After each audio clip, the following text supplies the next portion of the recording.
right. Ladies and gentlemen, ladies and gentlemen, ladies and gentlemen. Yes, yes, yes, yes, yes. Yeah, we out here working. We out here working, man. Do me a favor. Shout out to everybody in the live stream. Everybody in the chat. Appreciate it. Shout out to you guys. Be so kind. Hit the like button. Tweet it out. We're gonna have a dope show today. Today you're gonna get, how you say, 60 frames, no lag, no damage control. You get the truth, the whole truth, and nothing but the truth. So help me, Xbox. What's going on, Puerto Rock? What's going on with you? Anything all right? Yo, what's going on, cousin? Yo, it's your boy PUERTOROCK77. And yo, like I said from day one, bro, I'm your only friend in these YouTube streets. Yo, we like the army of two. We by ourselves in these streets. You know what I'm saying? Yo, like the Switch, that's just gonna bite us in the ass, bro. Because we the only two. Yo, and a year from now, we're gonna feel it, bro. Have faith, bro. Fuck it, but fuck it. We go down fighting. Fuck it. We go down with the ship. But yo, on the real, man, what's good, Play? We about to talk some stuff. I'm tweeting this shit out. This is gonna be the realest podcast people gonna hear. No bullshit. This is the realest shit. You know what I'm saying? So that's it. Grab your popcorn and put your feelings outside the fucking door, because you're gonna hear the truth in this motherfucker. Yeah. Like I said, shout out to everybody in the live stream. Like I said, tweet it out. This has been I should say, a very interesting week. Well, last 2 weeks in gaming. It's about 2-3 weeks. Let's say about 2 weeks. It's the last 3 weeks, okay? If you don't know, unless you've been living on the rock, if you haven't been paying attention to what's been going on in the gaming community, period. I won't just say the Xbox community, the gaming community. I believe it was about 3 weeks ago. I asked the question, what would you like to see the coalition, 343 Studios turn 10 and make outside of Forza, Gears, and Halo? And it's crazy when I asked that question, I got the kind of the response that or reaction from these guys was like, I just walked into the cathedral and slapped Mother Teresa or something. Like, I didn't understand the big public pushback that they didn't want the coalition, 343 Studios, or even turn 10 and make something outside of what they're normally making. And the reason why I guess that I asked that question, because when you're dealing with second party or anything, this is just the nature of the business. I understand that games get canceled, games get delayed. That's just, not just on Microsoft side, on the Sony side. What the hell is Deep Down? Or a few games that they showed at the start of the generation that we haven't heard anything else about. I understand that, but and to be fair, things are maybe, I won't say blowing over. Well, when Microsoft does it or cancels the game, is that they don't have anything else to replace that. So that's when it gets a little spooky. So again, I raised the question. If Naughty Dog can produce The Last of Us, Uncharted, why can't 343? Yeah, and they have the green light on a new game outside of Uncharted and The Last of Us universe. Why can't 343 or the coalition do the same thing? And the rebuttal and the backlash, the pushback I got was, well, if they do that, then Halo's gonna come out in 7 to 8 years. Like, what? Uncharted didn't come out in 7 to 8 years. They just took 10 people from, that started from. They took 10 people from Uncharted 3 and had them start working on The Last of Us. Now, well, do you like those games? That's subjective, okay? Well, those are cookie cutter. Those games. That's not the question. The question is, or that's not what I'm saying. Whether you like those games or not, all I'm saying is those games are huge for their fan base. And you can't deny that. Why can't, like I said, and again, we're talking about 343 alone has about either 400 or 450 people there on staff.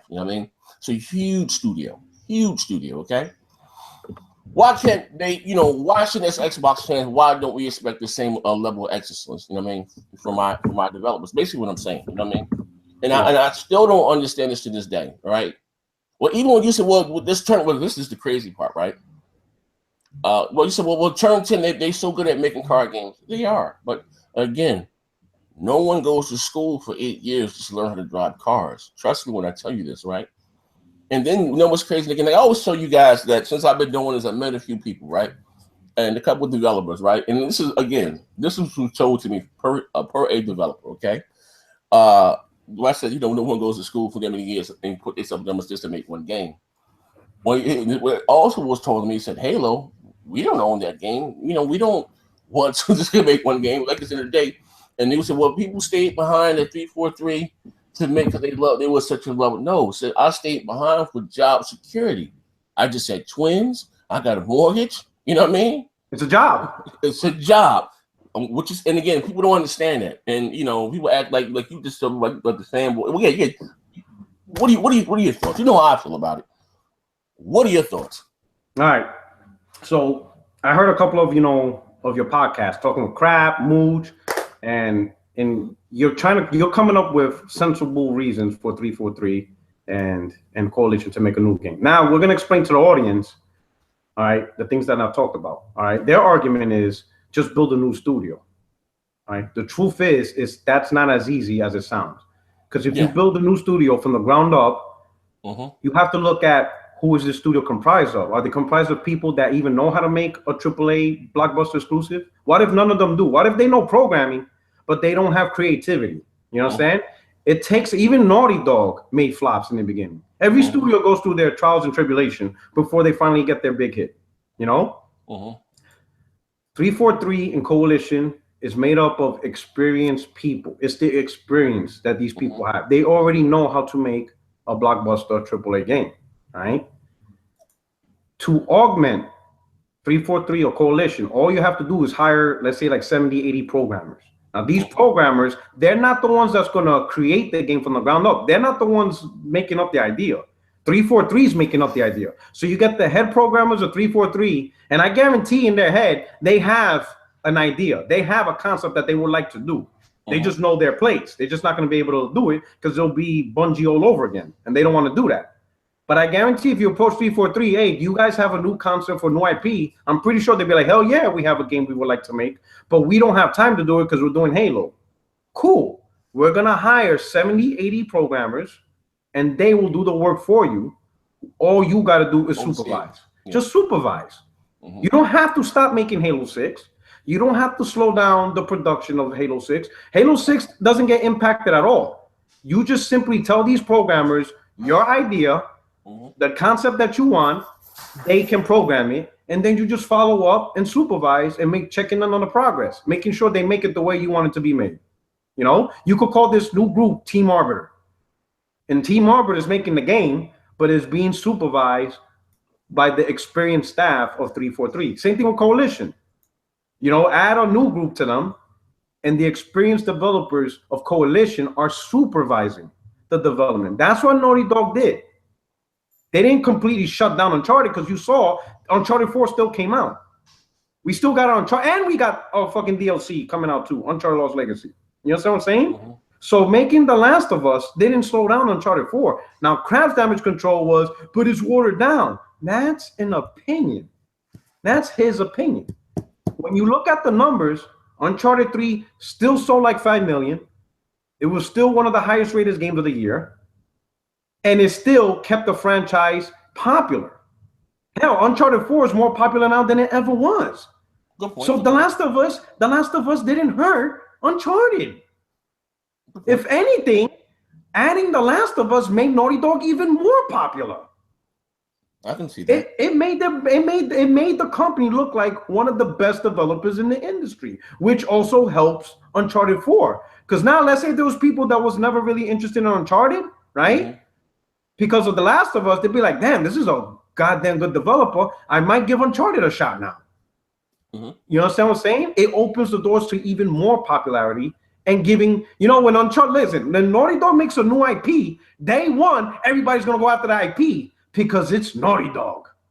They already established that they can make multiple good games. That's all you guys are saying for 343 Coalition. Expand the portfolio without slowing down the other one. And it's possible because Naughty Dog did it. Well put. Sony Santa Monica does it. Yeah. Fucking Sony Band Studios doing it. They made Siphon Filter. They made PlayStation Vita and PSP games. And now they're making Days Gone. So even Sony Ben makes multiple projects. There's no excuse 343 and Coalition can't make multiple projects. The only reason they're being held back is because of the company. It's because of the men in suits. They're the ones that's holding it. And we saw this already with Bungie.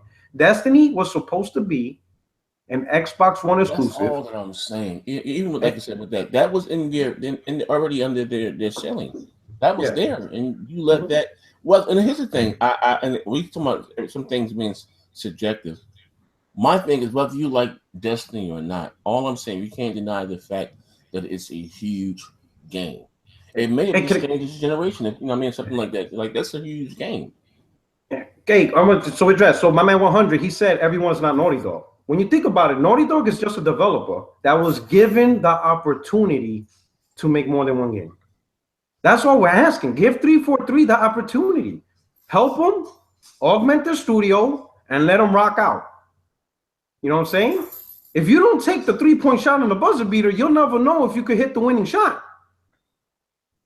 You see what I'm saying? Yeah. That's what we're saying. They're all developers. They all went to school. They all know the same shit. Yeah, maybe one's more creative than the other. But if you don't give 343 the opportunity to augment that studio and come out with a new IP, then you'll never know what can they do outside of Halo. You'll never know because you're shutting them down from the get-go. And there's no reason to shut them down, you know? And again, Xbox ain't make new studios. I go back again. Making a new studio from the ground up will most likely result in a flop because you don't have the experience. Yeah, you have a group of people. There's something like Naughty Dog. They went through years of trials and tribulation to get the crew. Like when Naughty Dog built, a lot of the people that was down with day one Naughty Dog years ago are not there no more. They let them go. Like, no, you suck. You know what you're doing. Hire this guy. Get this person here. And they keep going. It's like a baseball team. You keep getting the pieces in and out year after year until you build your championship team. It's a process. So if you build a new studio from the ground up right now, you might not see a big IP for who knows 2 generations. 343 has the experience. Yes. Coalition has the experience. You understand? Right? To help new developers create games now. Now, once those new developers, 70, 80 people that got hired, you know, they create 343's vision. You know, they create Coalition's vision. Now they're starting to learn. Now they're getting experience. Now they could go off on their own. You know what I'm saying? Look at Sony Ben. You know what I'm saying? Sony Ben made a couple of God of Wars. That's not their game. That's Sony Monica's game. But you get them in there. You start developing a couple of stuff. You know, you get a couple of batting practices. But you don't put a fresh rookie and think he's going to be the star MVP to lead you to the championship. That's not how it goes. 343 and Coalition have the experience. We're not saying don't make Coalition, don't make Gears of War, or stop making Halo. We're going to augment those studios to give them the people to make a second project. 343 provide the creativity and the supervision to get that vision done. Because chances are, if there's any studios that's going to create a new hit IP, it's going to come from those two. It's going to be them two. It's not going to be some brand new out of the mold studio. It's going to be them two. Them two probably already have some type of idea of what game they would like to see created. All they need is the manpower so that way they could continue. And I don't see how that doesn't make sense. Why wouldn't you want the studios that's already under your portfolio, that already has the experience, to be the ones to come out with the creative idea and let other people manpower? You see what I'm saying? And again, I to even to break it down even simpler than that, 100 said not everybody's Naughty Dog, and I just don't buy the fact that again that they're just so much talented than anybody else. You know what I mean? All I'm saying at the end of the day is that the same. What I want from Microsoft, the same way they put that whole, that big budget behind the Gears, the Forza, and the Halo, I want them to see that apply that to another AAA game. You know, Lucky Tales, no. Record, no. You know what I mean? I'm not knocking those. Again, it's all subjective with those that like those type of games. And when I think about Xbox, well, me, it's not for me. I'm not knocking those that like them, but I don't buy a console to play Record or Super Lucky Tales, okay? I say at the end of the day, I say I would rather have it and not need it than need it and not have it. I get it, you know what I mean? But at the end of the day, right? And again, just look at it like this, right? When you think about Playground Studios, what do you think about Forza Horizon series? You know, that's who does the Playground. That does the Forza Horizon, this Playground Studios, right? Their next game is a RPG MMO. You know what I mean? Something totally different than a racing game. You know what I mean? So when people can tell me that Turn 10 can only make car games, I'm like, again, you're bugging. No one goes to school for 8 years just to drive cars. I understand they may be good at doing that. You understand? I'm not knocking that, but again, Playground Studios' next game, big, premier game, it's not a racer. It's an RPG MMO. Or look at it like this: what if Rare only made one game? Pick whatever. Imagine Rare only made Double I or GoldenEye. I'm sorry. You know what I mean? Like, just think about it. Look at all these big games that Rare has made. These are, again, artists. You cannot say this again. This was told to me per developer, okay? I'm paraphrasing here. You can't put us inside a box. You know what I mean? You can't understand it's a job and it's a business. But once you, I guess, how should I say, get to where in this industry that you're stable, you know what I mean? You're no longer the intern. And you want to create, you know what I mean? And again, I don't want to put any words in your mouth. I'm kind of paraphrasing here.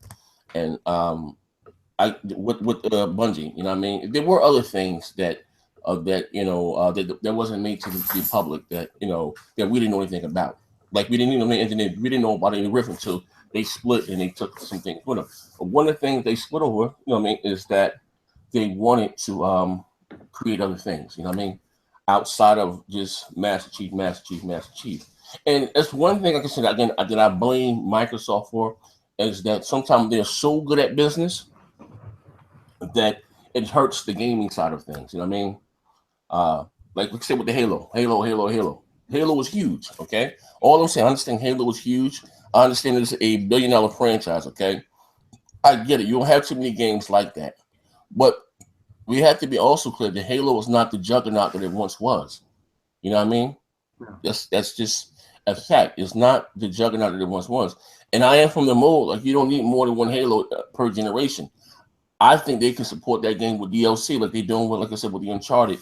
Even though it's still the Uncharted, but still it makes it look like a new game. You know what I mean? You don't need, but maybe like one Halo per generation. That's just, you know what I mean? Like, not they kind of seem to get kind of. This is my opinion, and I understand I'm not the biggest Halo fan, but they look at it, maybe can like start being a little milk, or that's what we're saying about Gears, because every other year we're going to get a Gears, a Forza, and a Halo, and that's, you know what I mean. That's what I'm saying is the problem at the end of the day. And I raised this question, like I said, like 2 years ago.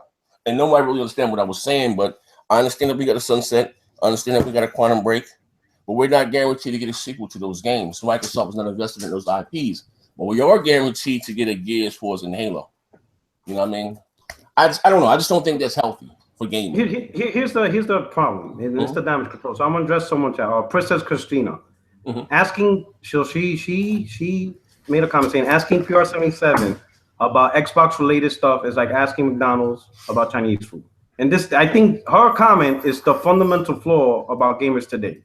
Listen, here's the truth. Xbox, PlayStation, Dreamcast, Super Nintendo, it's all the same shit. It's a fucking box that plays games. Right. One doesn't experience different stuff in the gaming industry that the other one doesn't. They all go through the same trials and tribulations.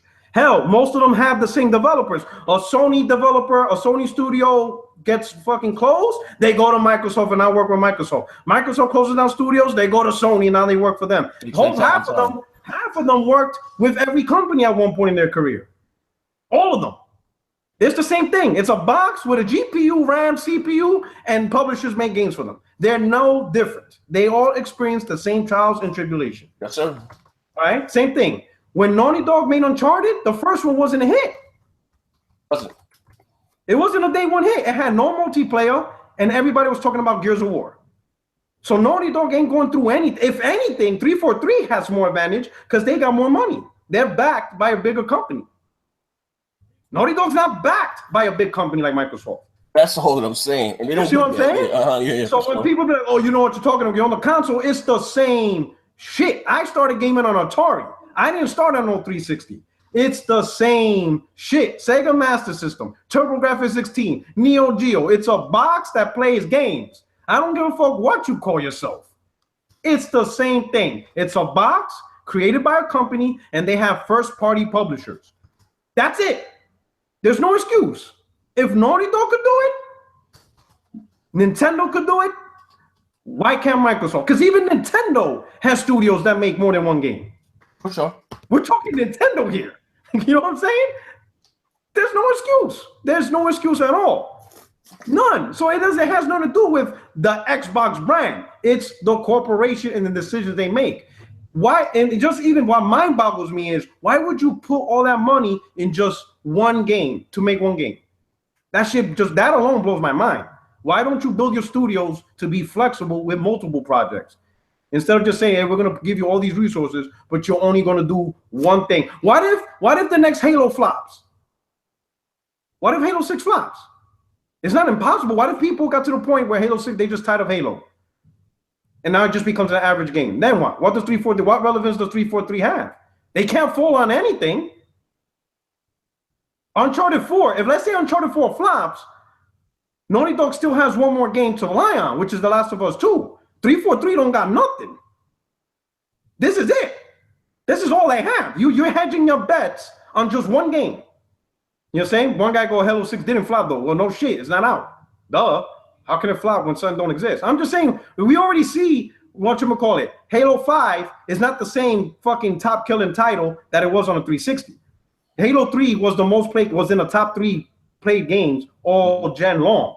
Halo 5 is not even in the top 20 now. And I'm not saying it's a bad game at all. I don't want nobody to think I'm trying to say Halo 5 sucks. Not saying that at all. That's not what I'm saying. But you're hedging a bet on an entire studio that has huge amount of resources on just one game. That's like investing all your money on just one stock. No matter how good that stock is, it's crazy to bet the bank on just one thing. Especially when they have the talent and the money to do more. And it's clear that it is not a developer thing. It's a Microsoft thing, because that's what they did with Bungie. It's already proven. It is not an assumption. Microsoft does not like their studios to do multiple things. They stick by that to the point where you guys lost Destiny. That's a fact. That is not an assumption. That is not a subjective opinion. Xbox lost Destiny. Period. That was your big multiplayer game for this generation. Xbox, OG Xbox had Halo and Forza. Xbox 360 has Gears. What does Xbox One have? It's not an opinion. Well, you know what? I never thought about it like that. Yes. OG Xbox had Halo. Xbox 360 had Gears. Xbox One would have had Destiny. Yes. You would have continued the tradition of having the best multiplayer on the best online network. I had a boy, we were talking, whatever, right? And, you know, we both agree Xbox Live is the best online network. That's not an issue. We have that. But how can you call yourself the best online network if you haven't created the best online multiplayer experience for the generation? They haven't created it yet this year. So what are you bragging about? You're bragging about fucking refunds? Every fucking network goes down at one point. Even Amazon fucking goes down at one point or another.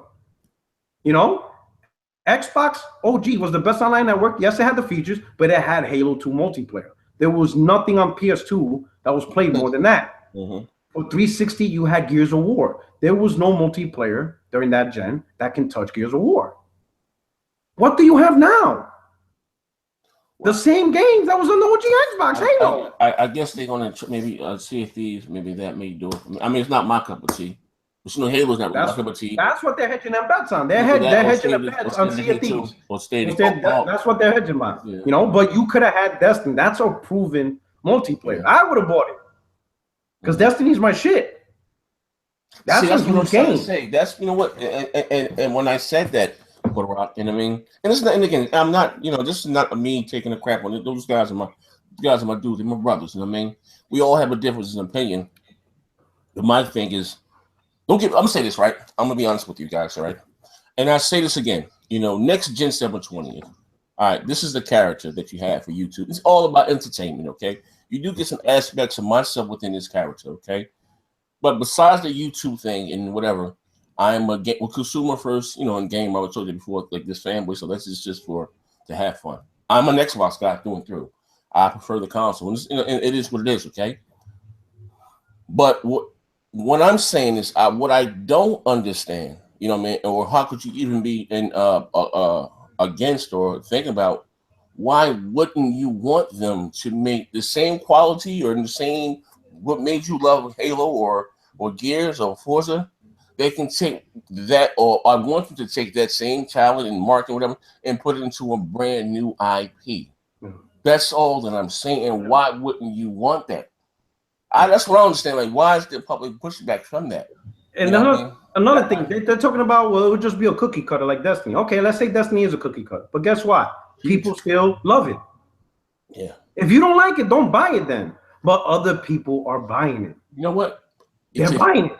You know what? To even add to that? Yeah, like The Last of Us, cookie cutter. Fine, it's a cookie cutter. No. Paul, go back to Destiny. Still love it. Look. And I don't care for Destiny. Not my thing. Yeah.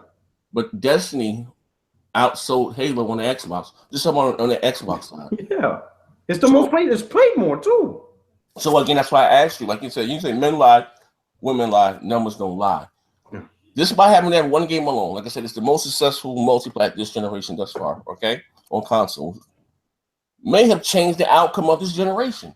Easily. They might would have sold you 10 more million. You know what I mean? I'm just paraphrasing here, but this again, that's what I'm trying to say. Don't get me. I mean, I understand games get canceled all the time. You know what I mean? And that's just the nature of the business. It's not. And again, even like I said with Crackdown, when I say sometimes like I kind of turned the coin Sony pony and all that, right? I listen. Maybe foolish in me, silly me, right? I just thought Xbox guys. I don't know what the hell I was thinking. You know what I mean? Well, it's not the same thing. Like I said, I just thought Sony guys would just take whatever Sony threw at them, or Nintendo guys. But I'm saying the fanboy's a fanboy. I'm a fanboy. I make no pros about that. But I'm a consumer first. I'm a gamer first. I always say that. You know what I mean? I don't let my fanboy on them. I have everything and I play on everything. You know what I mean? But again, so what I don't understand, maybe I don't know what to understand, but because I guarantee you, if Bungie or 343 Studios, their new game get announced tomorrow, whatever they're doing, the same people they don't want them to do it, they're gonna be praising it, doing videos about it, talking about it. We're all gonna be happy about it. It's a new game. Why wouldn't you want new games? That's what I don't understand. Like, why? Like, what is the public pushback in that? You know what I mean? Didn't Phil said that they're making? He's excited with 343 and Coalition and making outside of Gears and Halo. And he just do an interview about that not too long ago. Okay, am I bugging? Okay.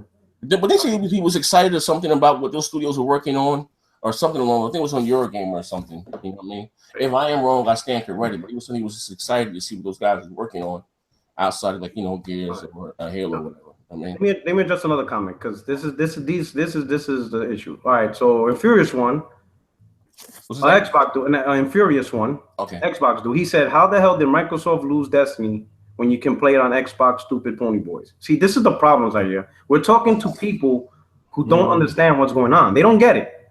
All right, so let's explain it here. Destiny has done more for PlayStation than it has for Xbox.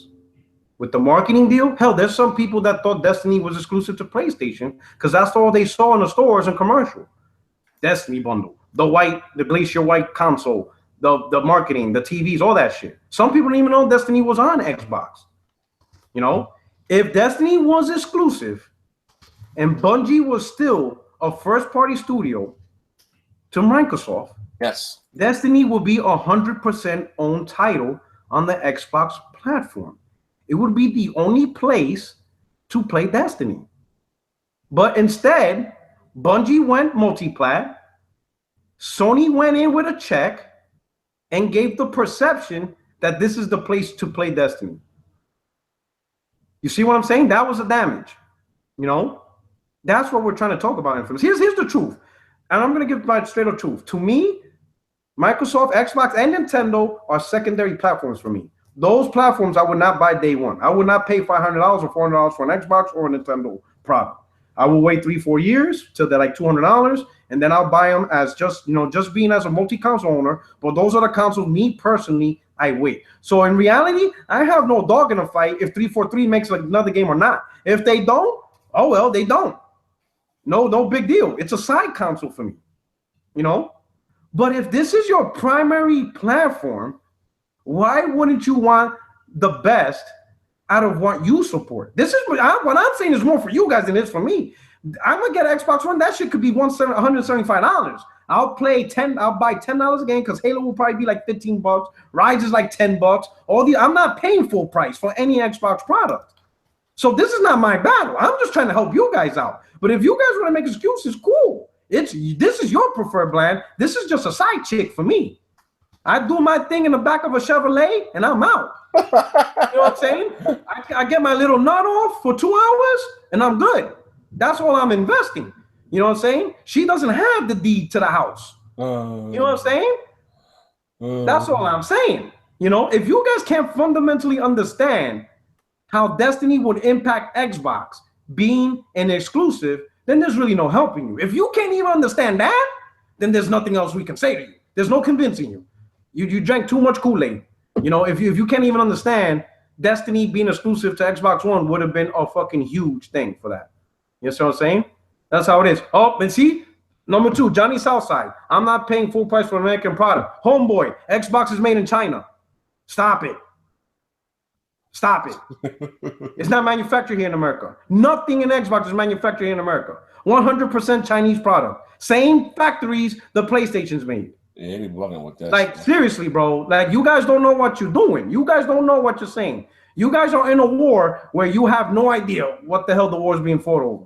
You're just like mindless drones just getting killed on the battlefield. You have no idea who the enemy is or who's the friend. So I'm not paying $100 for what is it, American product? Yeah, he's like, yo, something like, yo, you know. You know what I'm saying? That's crazy. With that, bro. You know, it's all Foxconn. If anything, Foxconn making the most money because they build everything. Nintendo, Apple, iPhone, Samsung, Galaxy. You know they run shit. If anything, that Foxconn plant builds almost every electronic device we got. Come on. You know what I'm saying? You know, like I said, Nintendo Switch, everything. Here's my thing. When Microsoft, when Xbox gets exclusives, you know what I'm saying? Yeah, I might pop a little shit here and there, but in the end, it doesn't matter because I'm gonna get the console and I'm gonna play the game anyway. So if let's say PUBG never comes to PlayStation, no big deal for me. I'll play it on Xbox. If anything, that makes competition good. Because let's be the truth, Sony stepped up. I mean, they still have ways to go. But compared to our PS2 and early days of PS3, they stepped up their online because of Microsoft. Yes. What if Microsoft was shit online? Yeah. Then every platform would be shit. Yeah. Competition breeds good. Look at what early in the year, you know, Phil Spencer said they're looking into making a Horizon type game. Why? Because Horizon was successful. So Microsoft's now trying to compete. That's what competition does. When you come out with some good shit, the other one's gonna try to keep up or do better. That's just how the nature of the beast is. So it's cool if Xbox gets exclusives and stuff like that. Because then Sony's going to be like, hey, we got to try to get more exclusives. And then Xbox will go around, we got to get more exclusives. And in the end, if you own every platform, you're fucking good. Because you get to play a shitload of games more than what you know what to do with. And that's the end of the day. I'm just being real. I'm going to buy an Xbox this November. Why would I want to pay a product and at the same time wish it to fail? That makes no sense. You know, I earned my $200. You know what? See that right there. That's when things go left, and that's the fanboy thing. And even with Nintendo, you know, you guys call me Nintendo zealot, the hater, but and the reason why I said I want them to get their teeth kicked in because I want Nintendo to go back in competing. You know what I mean? And it's better off for gaming. You know, for us when Microsoft, Sony, and Nintendo, they're all out there duking it out and lobbying for our dollars. You know what I mean? That's, you know what I mean, at the end of the day. So just with anything, and as an Xbox fan or a PlayStation fan, you should hold your preferred company, that console, whatever that you play, that I'm heavily investing into. I hold them, like I said, to a higher standard. Like, bro, get it together. It's a problem. Now, maybe PUERTOROCK, maybe I'm bugging. Maybe it's not the content of my character, but maybe the color of my skin. Because some things that I say, they don't catch on. It's about 2 years later. Now, what's crazy, this conversation that we having right now, bro, I brought this up 2 years ago. My right hand to God. You know what I mean? God! My right hand to God, bro. And I believe I was having this conversation with Sal. If it wasn't, I'm paranoid. If it wasn't Sal, I stand corrected. Maybe it may have been on BGST. You know what I mean? Maybe I'm not so, you know, I'm lazy. I'm a goat mouth. I may go find the actual video. When I said to those guys, what would you like to see Turn 10 make outside of Forza? I think they might have still been called Black. I don't know, Black Tusk, or they may have been the coalition. Then would you like to see them make outside of you know, Gears and 343 make outside of Halo? You know what I mean? And I don't really, honestly, I don't remember the answer that they gave then. But just going back, and maybe again, like I say this again, when next you say the same thing over and over again, because a lot of times you don't understand what I'm saying, the undertone. Maybe again, I'm showing my age and that I'm a little longer in the tooth, that I'm coming from the original Xbox. You know what I mean? I know not the three. I'm not knocking those that came later on, but I've been there since day one, right? Been an Xbox Live guy since 2002. And I say that, when it was crazy, because I said the same thing to Phil, my right-handed guy. I said to Phil, I said this, I've been with you guys for a very long time. And just looking, and I understand that the OG Xbox got his teeth kicked in by the PlayStation 2 in its 6th generation. But I said I had more faith in that product there than I do the Xbox One now. You know what I mean? Just looking at all the different type of games that we had. Believe it or not, the PS2 was the casual console. The Xbox was kind of like the Dreamcast, the hardcore gamer console. It's at the exclusives, you know what I mean, that they had. You know what I mean? People, try to say, well, PS2 had this. No, what Sony had back then in the 6th generation, they had great third-party support. Those multi-platforms that we enjoy today were exclusive back then. Fact, it is what it is, right? So you look at the original Xbox. You had games like Otage, Tayo Fane, Bruce Lee the Legend, Buffy the Vampire. I know that sounds kind of crazy, but Buffy was the truth. Yeah. Bruce Lee, he had all Brute Force. I think, if I'm not mistaken, Bungie made Brute Force. Bring back Brute Force. You know what I mean? That was dope. I would like to see that. That Brute Force was the gears before the gears. You know what I mean? Bring Brute Force back. They all these different exclusives. So now we are today that we're guaranteed to get just the Gears, Forza, and the Halo. And listen, that's why I was so upset. And I understand I'm a Fable fan. I am what you call a Fable fanboy. But it was Fable that made me an Xbox fan, right? I understand that. And I said it's not healthy. We just lost a major studio. I said this is equivalent to Sony chopping off, Sony Santa Monica that does Gears of War. And people talk, and that's what I don't understand. They got to talk about Microsoft money and what's making money and like what? Why do you care about that talk there? I don't understand. Don't get me wrong.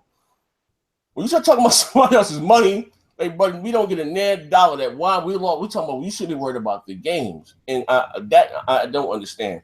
And again, I don't have a problem with Phil. I think, I think Phil's a great guy. It's great for the Xbox brand. But when I get accused of being a Donnie D fanboy, we listen. I'm gonna give you the facts. What under Phil have you played that made you this big Phil Spencer fan? What was it? Lucky Tale? Was it Recoil? Was it Phantom Dust? Because everything else came from Donnie D. Everything else came from Donnie. The only thing that came from Phil, if I'm not mistaken, and I stand corrected if I'm wrong, is Recoil, Super Lucky Tales, and Phantom Dust. Phantom Dust and Voodoo Vince. I'm just being realistic here, okay? Everything else came from Donnie. Whether Sunset Overdrive, Quantum Break, all that came from, you know what I mean? Well, look how they handled Fable. Now, again, I'm not going to say any names, all right? But people would act like Phil was the janitor. I believe Phil had Sharon Lofton's job, if I'm not mistaken. Mm-hmm. If not, I stand corrected. Yeah. So how this? Okay. So how this stuff work? If you don't know, with the studio, whatever come up out there, then it's for them or whatever the case. Phil works with Lionhead.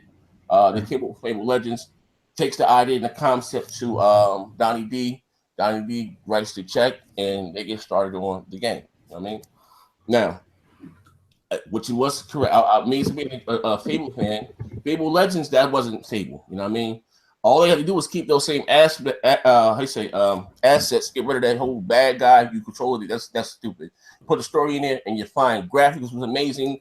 Particle looked great. But how those games are set up is that you had to get to a certain, like a racer. When you're playing Outrun or something, you got to get to a certain mile marker to get more money. You know what I mean? And you got to look at this too. That studio has never made just kind of like an online PC type game before. They haven't.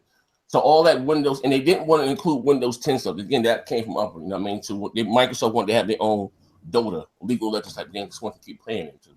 Cool, I understand. It makes dollars, it makes sense. Okay. So again, they didn't want to do the PC thing. This is told to me per somebody at Lionhead. Okay, they didn't want to do that. They didn't really know much about it. They were about cheating, this, that, and the other. But then again, they was trying to. That's what I'm talking about with Microsoft in this direction with this Windows 10 stuff.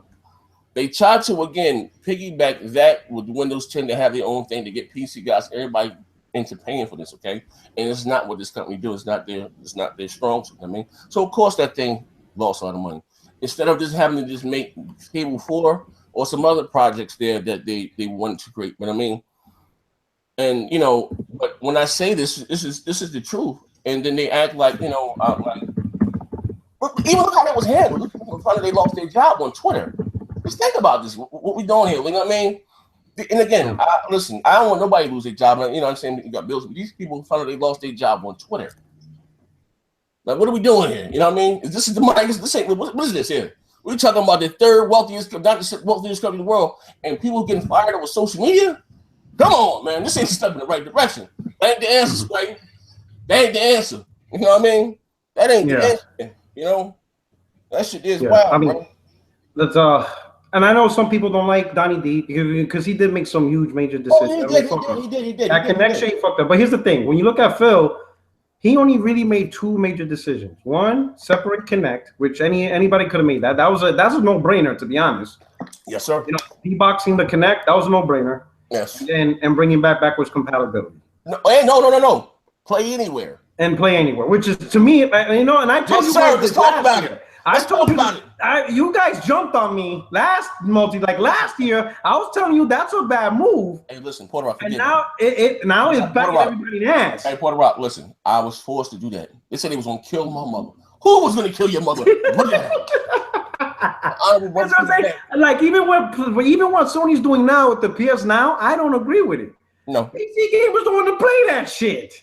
Yeah, you know what I mean? They don't want that shit. It's pointless to have PS Now on PC. In my opinion, it's pointless to have PS Now, period. I think it's holding Sony back. It's a stupid service. Like, think about it. Sony wants me to pay to stream PlayStation games on a PlayStation console. Like, nah, nigga, nah.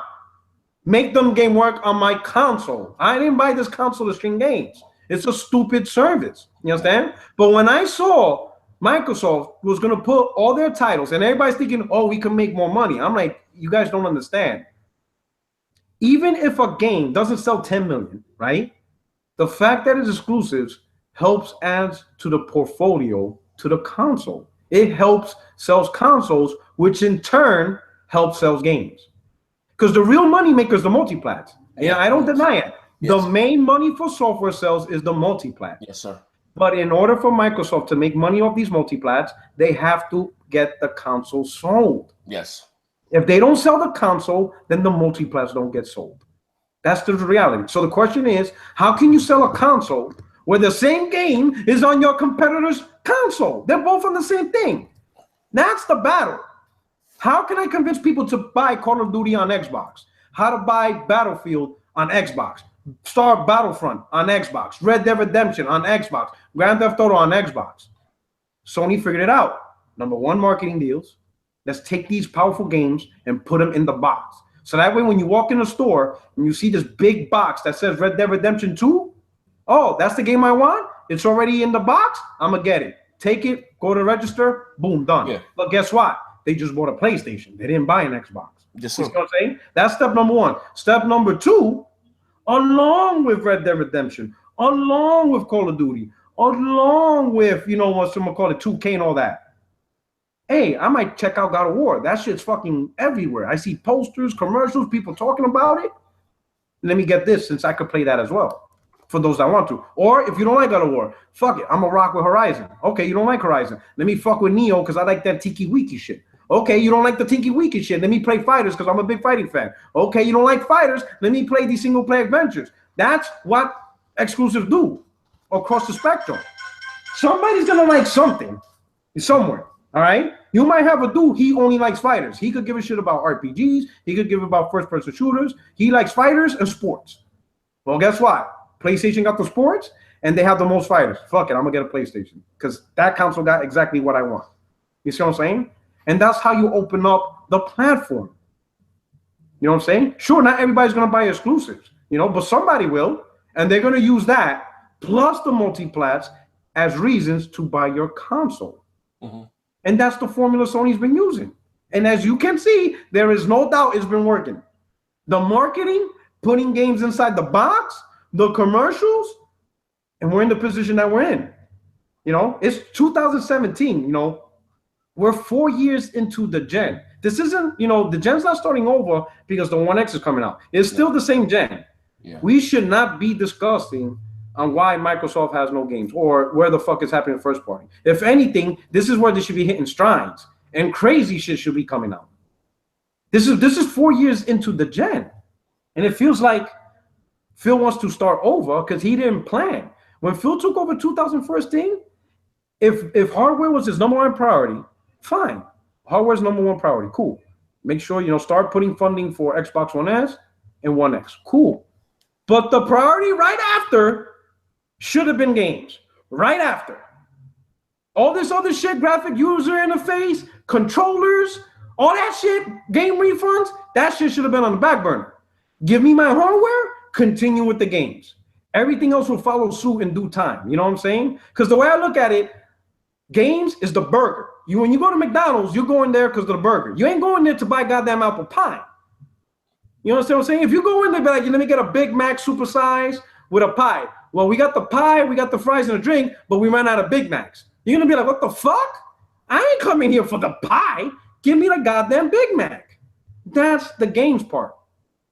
If you want to improve on the apple pie, fine. Make a better apple pie. Yeah. Strawberry, whatever. That's cool. But don't fuck up the Big Mac. Don't fuck that up. That's what we go for at the end of the day. When this generation is over, I guarantee people are not going to remember the Xbox One because of fucking refunds. That's not what they're going to talk about. They're going to talk about the experiences that only Xbox was able to provide. They're going to talk about Halo 5. They're going to talk about how dope Forza was. They're going to talk about how great Gears was. Some people are even going to talk about Rise, which is a shame. Then there's going to be no sequel. Some will talk about Sunset Overdrive. You know what I'm saying? They're all going to talk about the exclusive experience. Because saying, man, Xbox was great because of Call of Duty, everybody was doing that. What platform wasn't doing Call of Duty? Like, okay, big deal. We were all doing that. What were you doing on your Xbox? Oh, I was playing these matches on Halo 5, best multiplayer. Cool, that makes sense. Oh, Killer Instinct, that shit was the shit.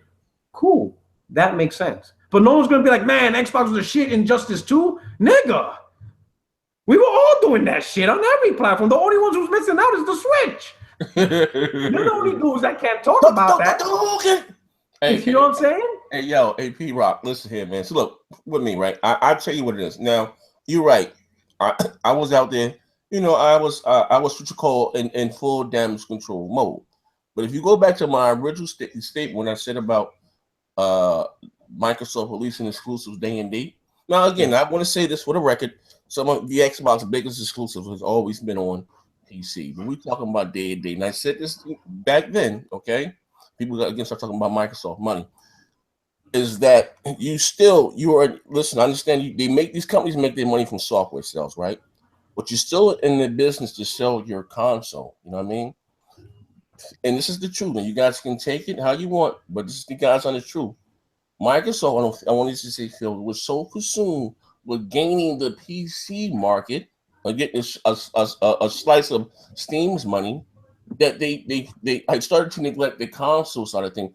First, you got to lock down this console shit over here before you start worrying about PC or worry about what's going on in America at poverty before you want to go run over to Afghanistan and take care of their homeless.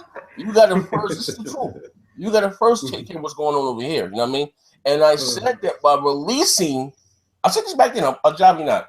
Day and date is a problem. It's not that somebody else gets to play the game. It's not the issue, okay? And I said this, and people, the damage control. If you look at their combination this generation, talking about amongst gamers, the hardcore guys, it's a PC and a PlayStation 4. Well, you know what I mean? For those, I'm not even talking about the extreme PC because they're not going to come to a console regardless. But the ones that are not, just basically got a PC for the multi-plats, those type guys here. They don't have a PC for PC exclusive, but they have a PC for the PC, the better version of the multi-plats. They will go out and get a console, right? To have, because they feel they can't get PlayStation's exclusives, whether they're in charge or whatever the case, God of Wars, on PC. Whether when it comes to PS now, it is what it is. You know what I mean? But they feel they can't get it on PC, so they will get a PS4 for that. Those same PC guys, they won't buy. Why should I buy an Xbox when I can have the better version, the superior version of your exclusive on my PC? Yeah. Okay. By them putting Gears on PC did more harm than good, bro. I've been playing Gears safely every day for about 2.5 months. I ran into 2 people on PC. 2. That dip on been good. Yeah, they're not buying it. They know one went out and bought it. By them putting Forza on PC, no one went out. They didn't fuck the sales of it. You know what I mean? And again, they try to piggyback this thing on Windows 10. And I'll say this again, I will stream it to the rooftops. Console gamers, don't care about Windows 10 and all that cool. They don't. I'm not knocking those that do, but the majority of guys, especially with the casuals, I will consider myself a hardcore gamer, but I've used the play anything one time, and I booted up Killer Instinct and it crashed. I don't want to do all that. You know what I mean? I'm just being realistic here, and they bet their money on that. My question is, PUERTOROCK, how did they go from the 360, the ex-Microsoft that they were in the 360 generation, to the Microsoft that we have now? Leadership change, man. I'm telling you, man. I say this time and time again. So you think it's Peter Moore, man. I mean, people really don't understand why Peter Moore was a fucking beast, bro. That dude, listen, everybody, on the real, that dude, technically, if you want to talk about the corporate guys, the CEOs, right?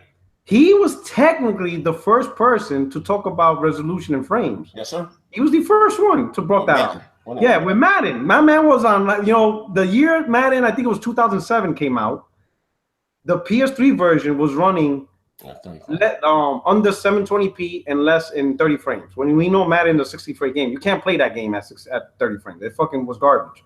The only version that was 720p, high definition, and at 60 frames was the 360 version.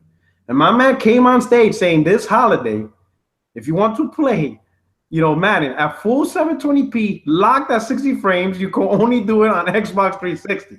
This is Peter Moore on that fucking stage. You understand what I'm saying?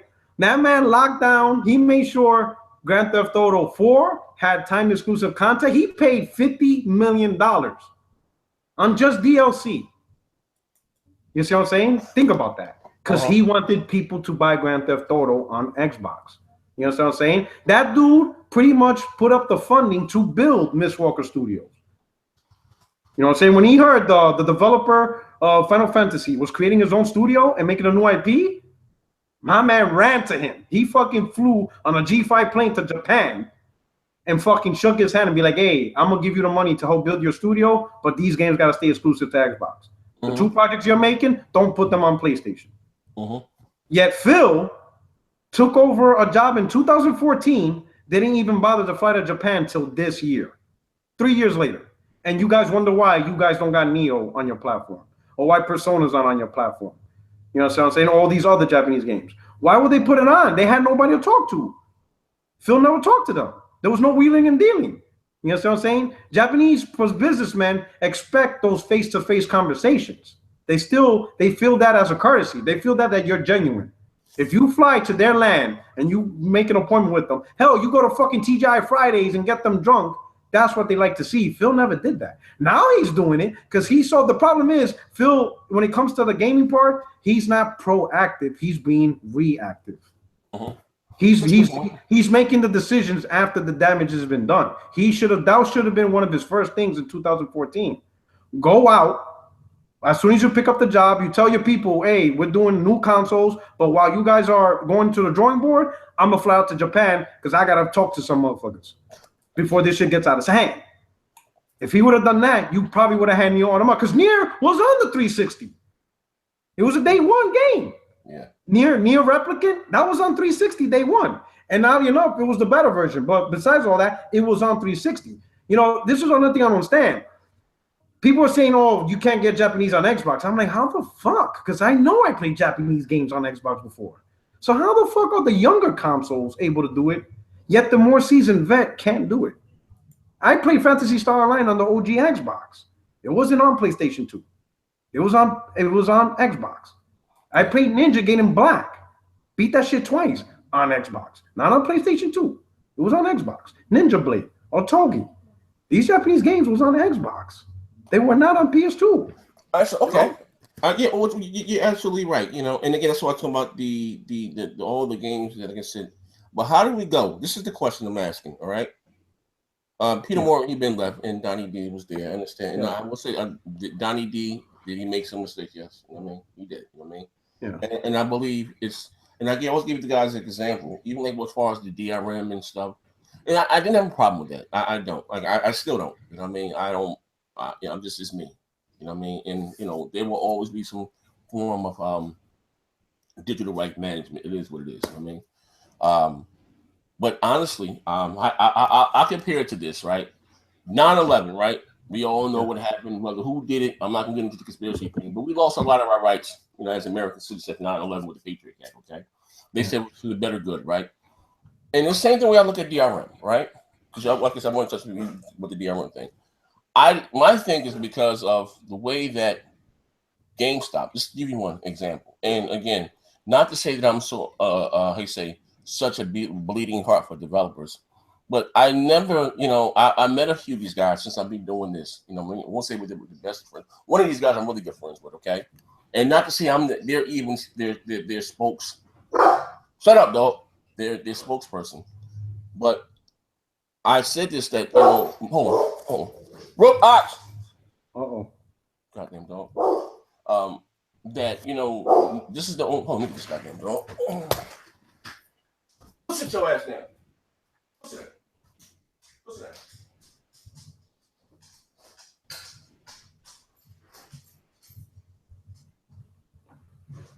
Yeah, make sure you hit the like button. We got 173 watching. Hit that like button.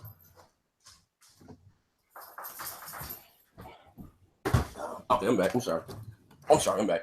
That you know, that this business that we're in, like, you know, like I said, not only is Activision and Ubisoft competing against each other in GameStop overall, they're also competing against the person that's in charge of selling their product. If you don't know what I mean, is when you walk into the store with $60, you're not guaranteed to buy a new copy of Battlefield. Well, should I get Battlefield or should I get Call of Duty, right? So you had EA lobbying against Activision, right? But you may say I'm gonna go to Battlefield, but you're not gonna buy Battlefield new, you're gonna buy it used. You know what I mean? And EA or Frostbite or whoever, you know, DICE, they don't see any of that money. But you have access to everything that a paying customer do as far as servers and all this other stuff. I mean, so that affects the smaller developers more than anything. And that's why you have these companies putting out whether whether the Assassin's Creed, the Call of Duty, because it's guaranteed to make money, and we don't have the same, I should say, number of new IPs. I'll give you an example because I was trying to explain to no one understood what I was trying to say. Maybe it was just damage control. Look at last generation PUERTOROCK, right? We look at all the new IPs that we got. You got Uncharted, you got The Last of Us, you got Call of Duty, even though it wasn't new, but that was more or less in first series. You got Assassin's Creed, you got Gears. Give me something else that came out of last generation. Oh shit! What didn't come out last year? Uncharted. Okay, Infamous. These were a lot of new games, right? Infamous. You know? Okay, now look at this generation. Name how many new IPs, staple IPs that we got. Staple. I guess now Hellblade. I mean, not Hellblade. Horizon. What time? Only on a multi-platform. Division. Oh, the multi-plat Division. Okay, well, Division, that's one. Destiny. Could we even say Destiny? Destiny you can play on the 360 and the PS3, so I won't even count this. Oh yeah, okay. So strictly Xbox One and PlayStation 4. So Division. So Division. Division. Sorry, Division. All right. Star Wars Battlefront. Battlefront. But technically, Battlefront was on PS2. What? Talking about the new one. Yeah, but it's still an old franchise. It wasn't new. Oh, we got maybe. Let's say we stretching here. Hold on. Ox, slow it down. Battlefront is just a reimagining of the games because Battlefront. In fact, PS2 had two of them: Battlefront 1 and Battlefront 2. It's on the original Xbox too, but I'm just saying we got maybe 2 or 3 games. Yeah. But let's say the number, the AAA, just different games that we got last week compared to them is smaller. Why? Again, because it does take a lot of money to make these games. You know what I mean? And it does come down to a business. You know what I mean? What's going to make money? But with this thing, what they would even because the article, which I don't understand, Sony was going to do the same thing. And even they said, if my man Jack Tritton, if third party wants to do this, there's nothing that we can stop them from doing it. And this is something that third party wanted. Now, I will say it was Microsoft's messaging, and what Sony kind of did, all he said is, this is how we trade our games. Now, again, I even said this back then that there's no way in hell that Ubisoft protects their $75 million investment on the Xbox and not do the same thing on the PlayStation. It's not going to happen. You know what I mean? Or any other console. Like it's not going to happen, or you're not going to get this game. You know. But again, like I said, and when I look at it, the good thing is that no longer if you'd have bought whatever game you bought, when GameStop couldn't give you $7 for it and turned around and sold it for $55. Wasn't no more of that. You know what I mean? So that's why I look at it as the good thing. You know what I mean? Now, like what was like I don't understand. Look at it. Like, I don't know if you trade games. I don't trade games myself, and that's one of the reasons that I don't do it. It's more of a moral thing to me. I just paid $65 for this thing, and you're gonna give me 12 and then turn around and sell it for 55. To me, it's more of a principle thing. No, hell no. I don't care if I never play it again in life. You know what I mean? It's just gonna sit there. Also, too, we could have traded out licensing for our games online. I thought all that stuff was dope, and I was all about it. And again, it's not what you say, it's how you say it, and their messaging was wrong. You know what I mean? I believe that. What was your big pushback against that? Okay, all right, so I can get it. Because you got to understand with the dearmament, a lot of things, what you're saying is true, but what you're missing is, remember, the phrase goes, the devil is in the details of how the system works. Right? So we got to break down how the system works. And this, I even have it up if you want to share the screen, but real quick, let me talk to you. All right. All right. So in fact, I'll just put the link. Yeah. So we'll do the share the screen. All right. Okay. Let me do a screen share. Okay. Now let me click on my name. Share the screen. All right. So this is straight from. If everybody can see it. Yeah. All right. There you go. Yeah. Okay, so everybody sees it? Let me make my screen bigger. All right. Yeah, make it a little bigger. Okay, everybody, is that good enough? Or make it bigger? Yeah, that's good. It's good. It's good for me. There you go. That's fine. All right. Okay, so of course this goes down into, you could go into family share. This talks about you could trade your games and resell it with the publisher. All right. But again, this is where the devil in the details. It's this last part right here. Give your games to your friend. Xbox One is designed so game publishers can enable you to give your disc-based games to your friends. There are no fees charged as part of these transfer. There are 2 requirements. This is where the devil in the detail goes. You can only give them to people who have been on your friends list for at least 30 days, and each game can only be given once. Now, this is where the devil in the detail comes in. Wait, explain it to me. Okay, so we're going to break 30 days. I remember that. You can only give this game within 30 days of somebody on your friends list. Okay, there are 2 requirements. In order to transfer a game over to a friend, or just to transfer a game, the requirement number 1 is, it has to be a person who's been on your friend list for at least 30 days. Okay. All right. And it can only be done once. You're only doing it one time. Those are the 2 requirements. Okay. So we don't have to share my screen anymore. Okay. We can leave it here. All right. So now, before we get into this, let's fundamentally understand what Microsoft tried to do. All right. Right now, and even during the 360, the PS2, and any other video game console that use disc, PlayStation 1, Saturn, Dreamcast, GameCube, whatever, the licensing of the game is on the disc. Meaning, if you own the disc, you can play the game. You own the game, you can play the game. All right? Because the license is on the disc. What Microsoft tried to implement was, as soon as you install that game from disc to console, the licensing is on the console now. Therefore, that disc doesn't mean anything. It's just a piece of plastic. It has no value anymore. All right? Because they did that, now they have control, okay? So now, you made a good point about GameStop, because with this implementation, publishers have more hands-on with reselling games, so they get a cut. Cool, we get that. The publishers get a cut, they no longer get ripped off. But because of the devil in the details, go to Craigslist, go to eBay, go to Facebook. Millions of gamers would not be able to sell their own property to another gamer. Now imagine this. Imagine if I got like 10 Xbox games I don't want, and I put it up on Craigslist. Hey, $10 a piece. And somebody comes to me, hey, I'll buy 5 of those at $10 a piece. All right, so I'm about to make $50. Now I have to tell them, hey, send me a friend's request, and in 30 days, I'll be able to give you the license. Okay. That shit's not gonna work, all right? Okay. You took away the buying and selling power. Really the selling power of the individual purchaser as a consumer. Okay. You understand what I'm saying? It's no longer your game. You have no say in this. All right. Now, and let's go with, some people will say, well, you could share, your games with 10 people or whatever. You understand what I'm saying? That was the benefit of this. All right. What if I were to tell you that little 10 family sharing thing, or just the concept of sharing games with family, What if I were to tell you I did that already back on 2007 on the PS3? The PS3, I was sharing games with 5 people. And keep in mind, this was the dog shit PS3 network that wasn't even subscription based. It was free. I was sharing games with 4 other people. It was 5 of us. One person bought a game, we all shared it. Any one of us bought a game, all 5 of us shared it. And this is on the PS3 10 years ago. For sure. You know what I'm saying? So Microsoft can't say they can't do this 10 family sharing because they didn't do this DRM. It was already being done. You can still do it now if you want to. You want to know the truth? Publishers don't like that. No, they don't. They don't like the idea that a person buys 1 copy of the game and 10 people are playing this shit. Yeah. That's why Sony doesn't. That's why Sony doesn't do that now. That's why they. Right? Statement is this wasn't something for Microsoft. This is something that the third party asked for, like I originally said. And what you're saying, like I said, you kind of prove my point. I understand that. What I'm saying, and again, even going back to what Jack Tritton said, is that we have something in place. We can't stop third party if they want to do it. We have something in place for them. Also, I agree. Out in front of say, we won't do this for our games.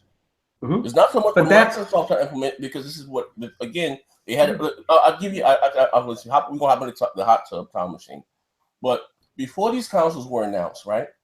It was even, like I said before, Microsoft. Some patents got leaked from Sony, right? About them blocking used games or whatever the case may be, right? It still goes back, like I said, to their messaging. You know what I mean? It's not what you say, it's how you say it. You know what I mean? They were having meetings between Sony, Microsoft, Nintendo, Activision, Ubisoft, the power of the minds, whatever the case may be, before these new consoles came out. You know what I mean? Now, again, so what's talking about? What Microsoft needed back then was, I don't remember the Jay Allard or the cool hip guy from the 3s. They needed a spokesperson to explain the benefits, like you say, the pros and the cons. And what you're saying here, as far as that, I mean, again, I look at it because even right now, what I'm saying, what you're saying is absolutely true. And that probably, people would have complained, it probably would have changed, got more lenient. But what's the difference, or whatever the case? This is where these consoles were going, like Steam. People now, how much business GameStop is losing because people saying the fuck going out and, why do I have to reserve a game? Games don't ever sell out. And if I got to be more, I can get the same game right now, day and date, and unlock on my console. This is some console gaming, gamers right now. Now, there's some people are buying their games digitally. Forget it. This doesn't, what I mean? Let me tell you something. I started off to be on this generation digital. I had a fire, I lost a lot of my stuff, my physical. So I started buying the physical copy all over again. But I'm going to be honest with you, I get tired of getting up looking for this. Or what the game? Damn, who took the game out the box? Or, I'm a scatterbrain. I like this going to my dad's with him to boot up Gears 4 or Injustice. You know what I mean? I like the simplicity of use, but guess what? Then I guess those games that I bought digitally or whatever the case may be, I could have traded with you. And I hope they still bring it back with some aspect of it. So I still look at, like I said, like I said, the greater evil. You know what I mean? Because then again, even if you wanted to sell those games or whatever the case, because they actually give you an option to sell games to your friends online or whatever the goddamn case, the licensing. You know what I mean? It was some part in aspects in that, you know what I mean? But I look at the benefits that we would have gotten.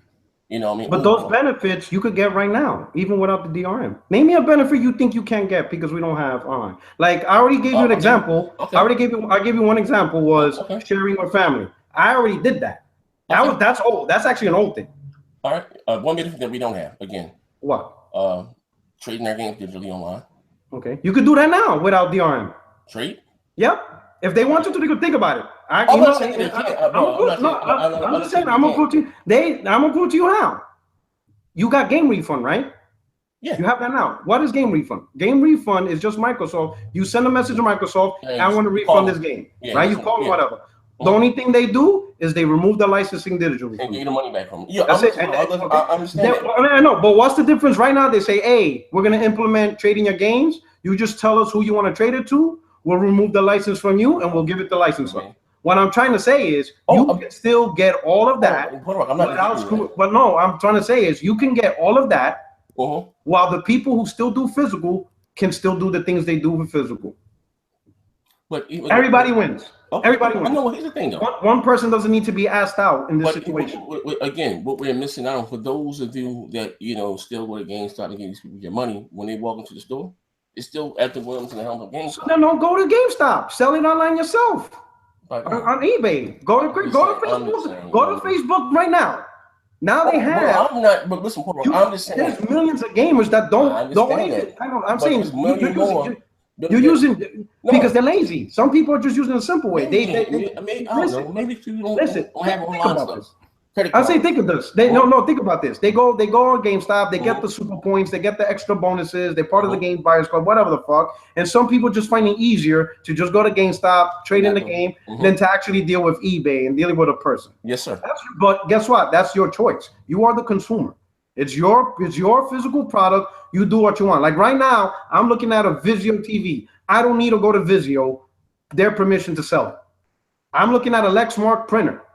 I don't need Lexmark to sell that printer. I got a Nissan Maxima in Centra outside. I don't need Nissan's permission to sell those products. The house I bought is a brand new built house back in 2013 when I came out from Japan. I don't need to go back to the builder. So what you're saying? One more point. And this is not the only. This is not the only industry that does this. Go to a car dealership, right? Go to a Ford dealership right now, right? Go to the used car section.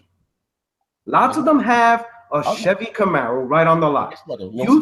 You think Chevy gets a cut off of that Chevy Camaro? You know how they do? They don't. No, I'm gonna tell you how they do.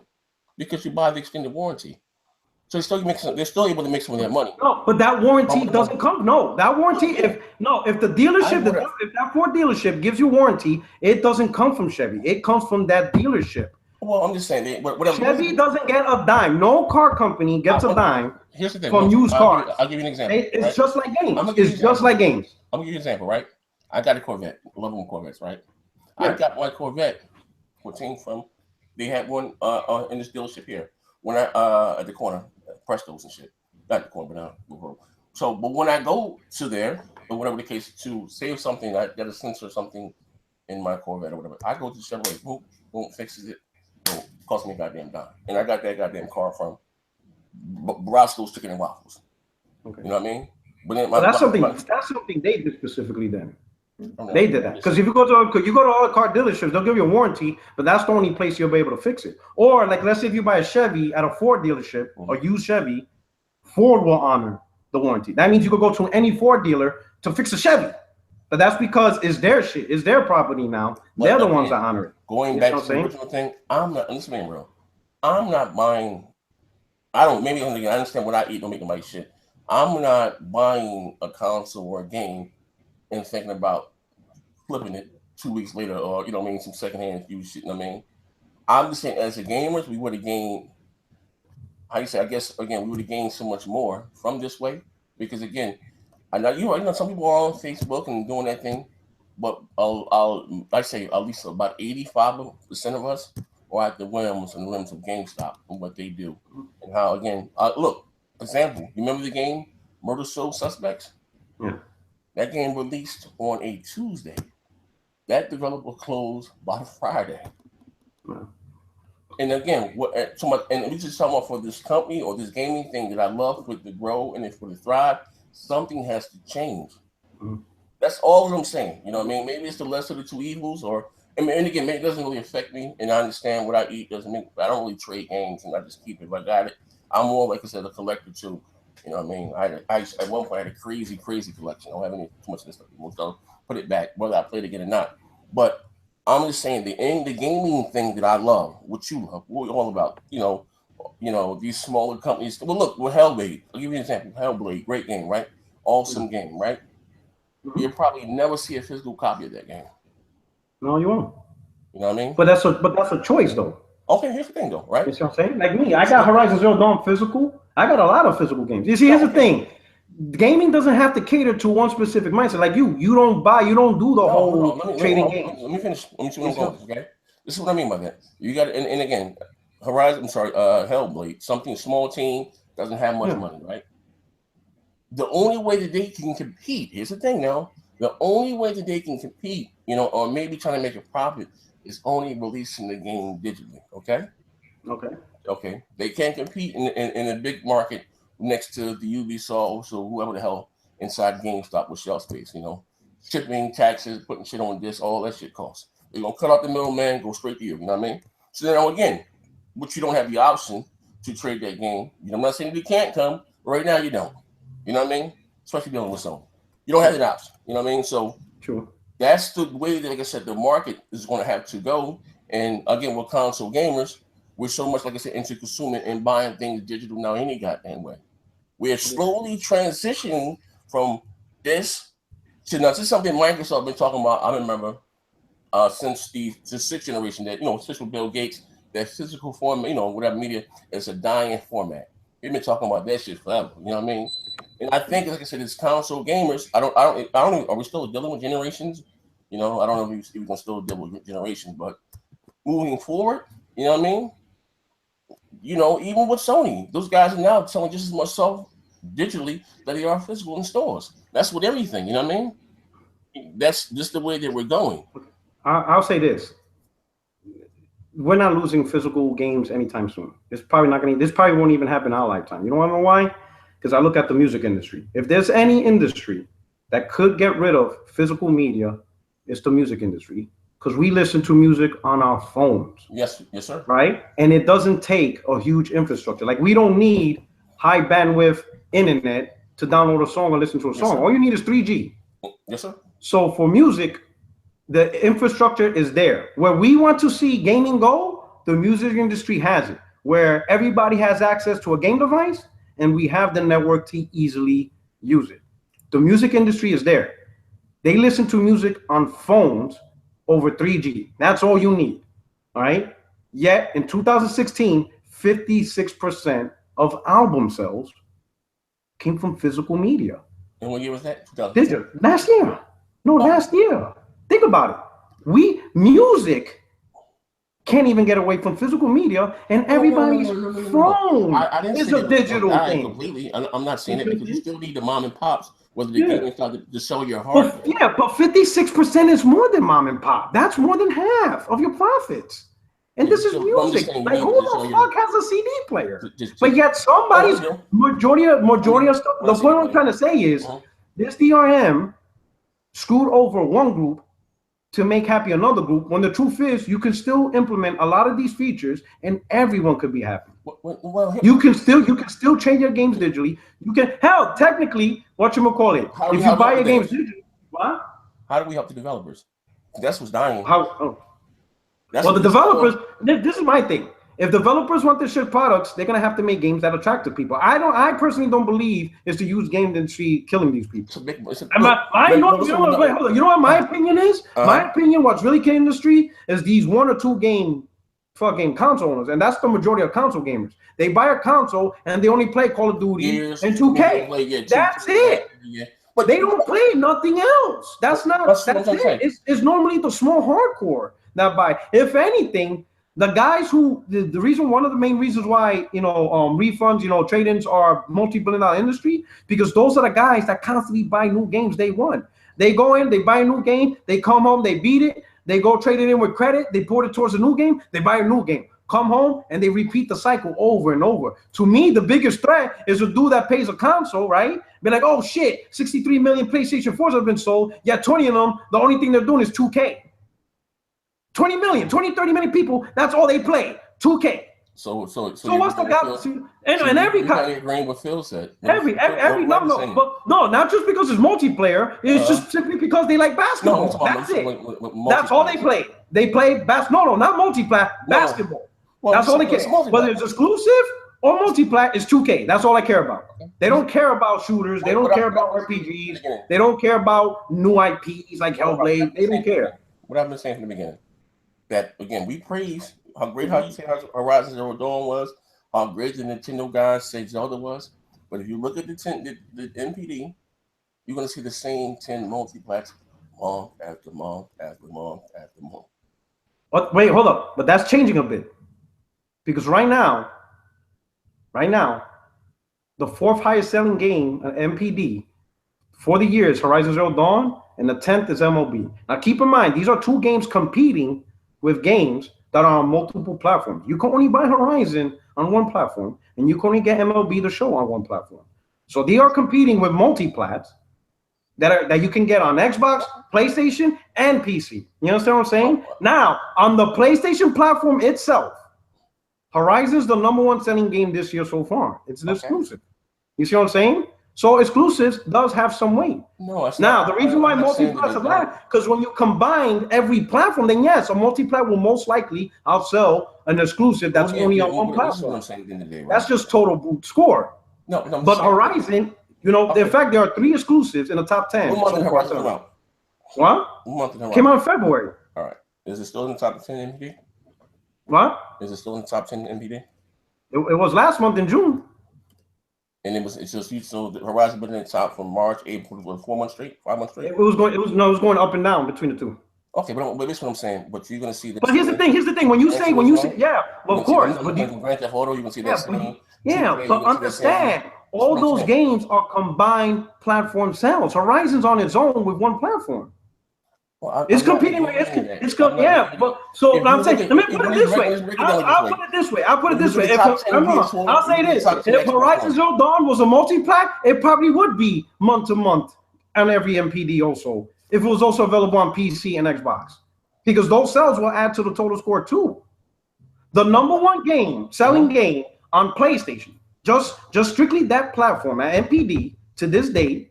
Just on that platform, not Xbox One selling PC, strictly what PlayStation gamers are buying on their platform for 2017, Horizon Zero Dawn is the #1.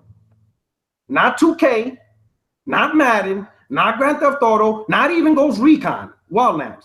Horizon Zero Dawn on that platform. Now, when you throw in Xbox One sales of Ghost Recon, when you throw in PC sales of Ghost Recon, now it changes. It's sold more than Horizon.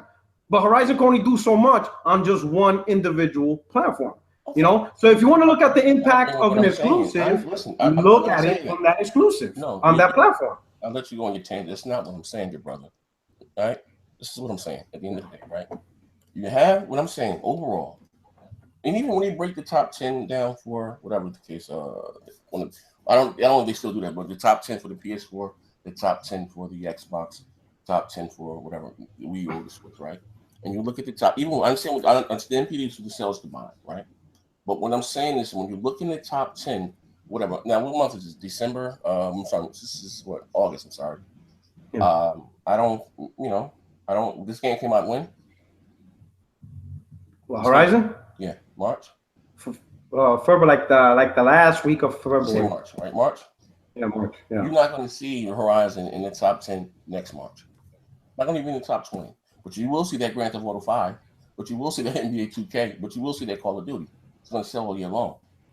And all I'm saying is, of course, Horizon, the exclusive, they sell well at first. I said for the first 3 4 months, they'll chart. If they're lucky, they'll chart. But it's 12 months in a year.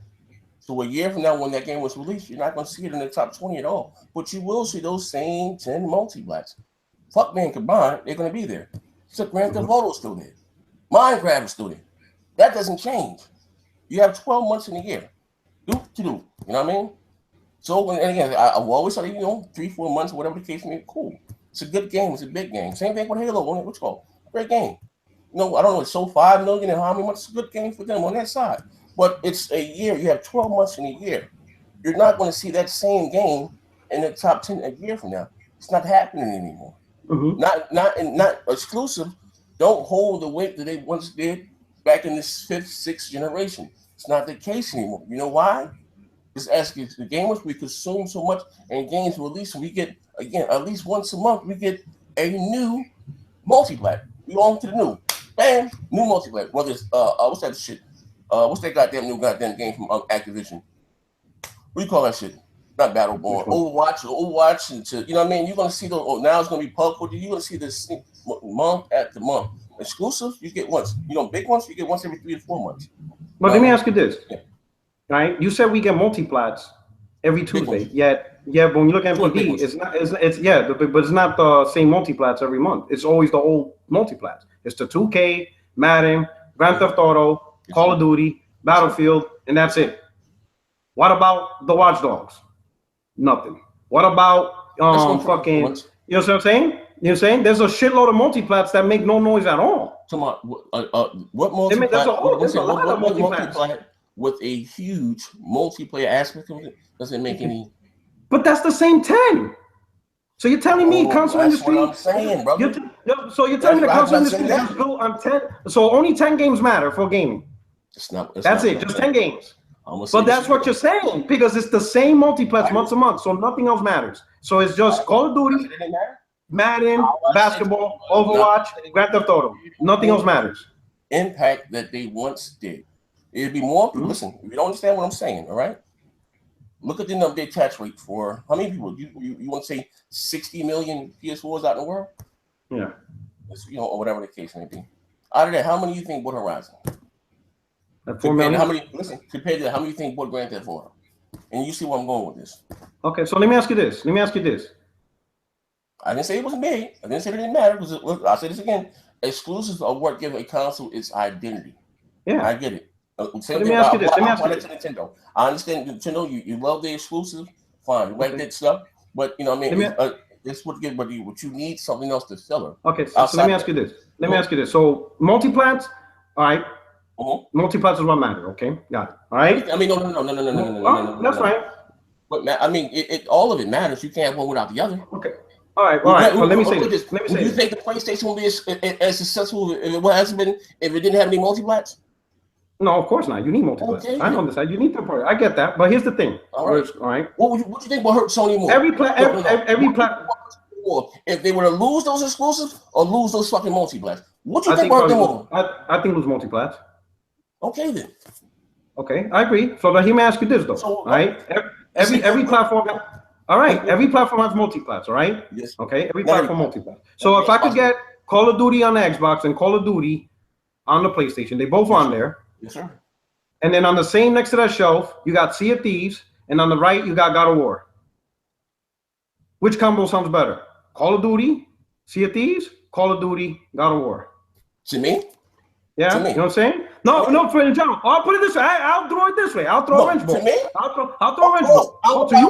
Okay. I'll throw a wrench ball. And this is because I know everybody's gonna be like, oh, that's an opinion. Fine. I'll throw another scenario. Call of Duty, Halo. I know. Call of Duty, Halo, or Call of Duty, Killzone. Which of the two sounds more enticing? Depends on what you're asking. Listen, you see? But what you think will push more consoles? Let's be real. I'm real with you, okay? It depends on who you ask. If you ask J Tech TV, if you ask what's the motherfucking name? But how many J Tech TVs are there? There's not enough to outsell Halo and COD. Not enough. Listen, bro, you talking about Nat sold what 2 million? What are you talking about? Come on, listen. Bro, we don't get the biggest knife in the drawer, bro. In fact, I don't even have to make this imaginary because this scenario is already done.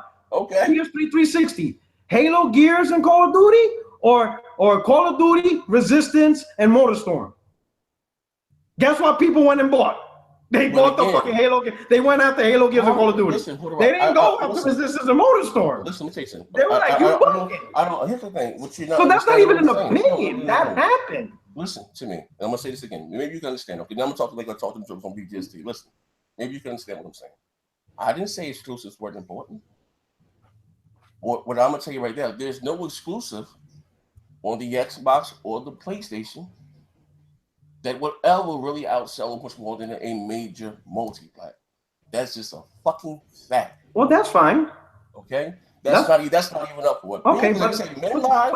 Women lie. Numbers don't lie. As great as you just say MLB was, the show. Let's be realistic with it. As great as you said, you think that game is going to outsell 2K when it got them PS4? Okay, but then listen, that's perfectly fine. What I'm trying to say is, okay, but that's fine. But what you're saying doesn't help other platforms. That's just a generalization across gaming. Like right now, Xbox is the lowest selling console this year in the USA, and it just so happened to be the console that has the least exclusives. You know what I'm saying? You can't change that. It has listen. The Switch doesn't have those multiplats at all. Okay, well here's the thing. But it's selling more than the Xbox One. Okay, listen. It's $300. Listen. While the Xbox One is $200. Okay, here's real shit, right? All right, real shit, right? It's just right now. And again, now it's all this is subjective. They do have a new console that's been announced. Okay, there are a lot of people waiting to get this new console. Okay, and we're gonna see at the end of the year how that plays out because they're gonna more than likely do $1 million on Black Friday on the Xbox One XMO. I understand the S is gonna be their primary big seller. You know what I mean? But I'll give you an example. Same thing. Look at last year, '83, right? Nothing's changed. Microsoft came out with some new hardware. Sony announced that they got a Pro coming out in September, October. A lot of motherfuckers waited to get the Pro. You know what I mean? I could wait to get a Pro. You know what I mean? But again, new hardware always sells well. Now, even with this Nintendo thing, all I say is come back and visit this conversation in a year. That's all that I said in a year, because what's going to happen again, those big multiplats that we're talking about, because greatest Mario's not going to outsell Call of Duty. Mario's not going to sell 10 million fucking copies on either platform. We can say that. It's not. Mario's not. And again, Mario's going to most likely chart for November, December, January, maybe even February. We're not going to see that bitch in the top 10 all year long. That's all that I'm saying. You're not. So I say that to say this, even with it, because again, there is no. And if you don't believe me, why do you think Sony invested so much money, even more than into their exclusives, on these third-party deals, brother? You know why? Because they sell more. Greatest goddamn God of War is. As great as that goddamn, I'm a God of War fan, brother. Name me one multi-plat that's coming out this holiday season you think is going to outsell just on the PlayStation, brother. This is where I'm going with this. I'm not saying it's not important. It's dope to have. It gives this console its identity. But guess what? Me and you are the purists. I'll say God of War. Yeah, to answer your question, I'll say God of War will outsell Assassin's Creed on the PlayStation platform. Listen to me. I'll bet you it will. On the platform, one-on-one, God of War will outsell it.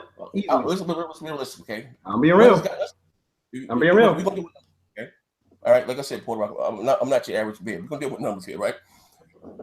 No matter. Well, first of all, before we get there, okay? When has God of War been a big seller? When? When is this on March? It's been realistic here. Oh, the last one. I love God of War. I love it. I love God of War. But could you find me one God of War that's outsold than Assassin's Creed on the PlayStation platform? Look at the numbers. The last one tanked. The last one bombed. That's Ascension. It's a great game. I love it. Yeah, but God of War 3 sold 5 million. Listen. I'll say this again. I love it. Okay. So, what the fuck is the difference between God of War Ascension and God of War 3? What's the difference?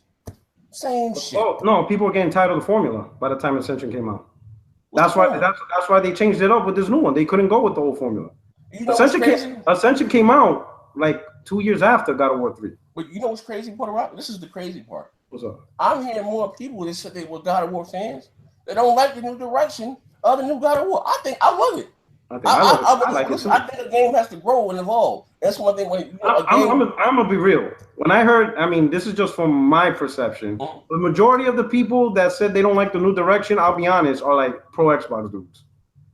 I have yet to hear an actual like Jay Barry, Young Soul, you know what I'm saying, an actual honest PlayStation dude. I have not heard them complaining about the direction. Most of the time, hell, the number one guy I hear the most is K-Mega. He's the number one advocate for him saying the last one. That's just from my perception, what I'm seeing. I'm seeing more Xbox dudes with PlayStations saying they don't like the direction than I do see actual PlayStation dudes. Listen, that's the thing. It's a fanboy thing on both sides. I'm just giving you my perception. I'm an Xbox fanboy, right? I've always said that I love God of War. I like the direction of it. I think it's dope. They don't get no damage control, no spin. But what I'm saying is this.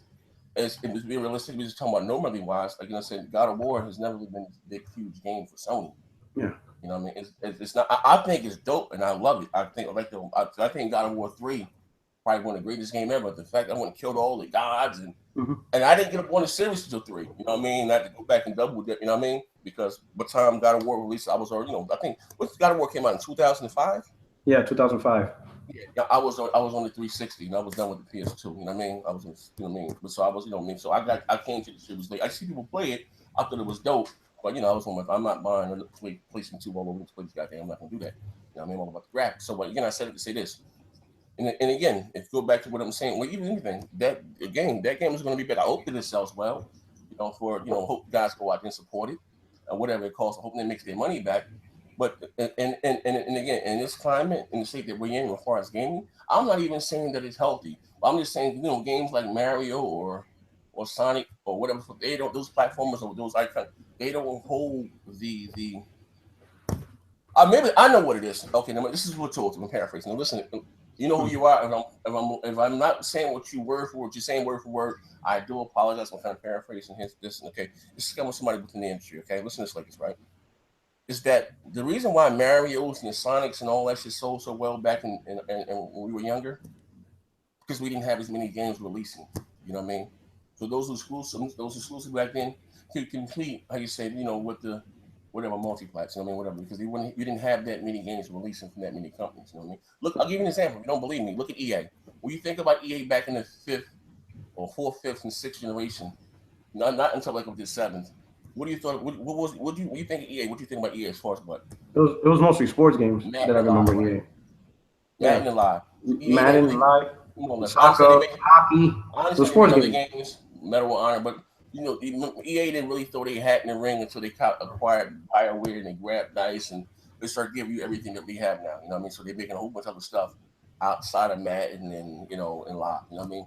But like I said, back then that's what they was known for. You know what I mean? It was before the Ubisofts and you know what I mean. So you didn't have that many. So again, those big exclusives back then could complete with these multi because they weren't releasing like they are now. You know what I mean? I'll be honest. I think that I'm actually completely disagree with you. I think more games were being pushed back then than now. Listen. I'll give you an example. I'll go back. Let's say PS2. From Rockstar alone, I played 3 Grand Theft Autos. Okay. Right. I played a Manhunt, a Bully, Warriors. Okay, just take that publisher alone. Right. That's like 6 games just from one developer alone. Okay, just take that publisher. Right now they haven't actually made a current gen game. They're living off of Grand Theft Auto 5, which was launched on PS3, 360. They haven't made anything yet. Okay. The Rockstar is going to be their first legitimate current gen game, and that was 4 years into the gen. Okay. Wow. So I remember playing multiple Marios. I remember playing multiple Street Fighters, multiple Castlevanias. Okay. I remember playing like 2, 3, 4 sequels to games. Here, you'll be lucky if you can see 2. All right. You ready for the counter this and what you're missing the fact? Yeah. Okay. The reason why Grand Theft Auto has the legs that it has now, it's not because of the story. People don't buy Grand Theft Auto anymore for the story. They buy it for the multiplayer. They just keep adding on to the multiplayer. People don't believe the story anymore. They go straight to the multiplayer. That's why. But Grand Theft Auto, I know, but we gotta just before you continue on. Grand Theft Auto was always a 20+ million selling franchise going back to the PS2.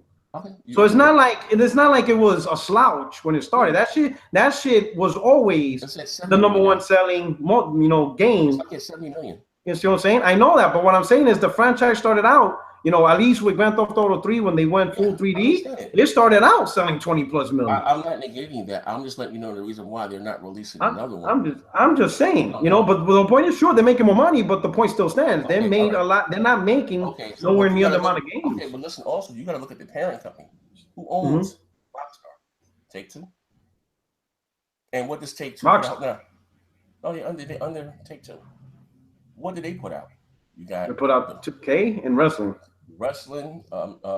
Basketball. Take-Two. 2K. Yeah, I'm not. You got the wrestling. You got the basketball. You got this shit. Then you got the other shit. The I don't know. They didn't have all that shit. They didn't even make a new. Yeah, you know what I'm saying. But here's the thing. I think you focus. I remember all other properties that. But back then we had Castlevanias, the Metroids. We had Legacy of Kain, Soul Reavers. I could name a shitload of games. You're missing what I'm saying. I'm just you asking. I'm talking about that one game. You said Rockstar and what they're putting out. You know what I mean? You said don't whatever. I mean, I'm just saying if you look at their parent company, who they publish under. You know what I mean? They don't put out their own games. They develop and Take-Two. They have so much. They have their umbrella so huge now. You understand what I'm saying? They didn't. They weren't making all those games back in the PlayStation 2 era.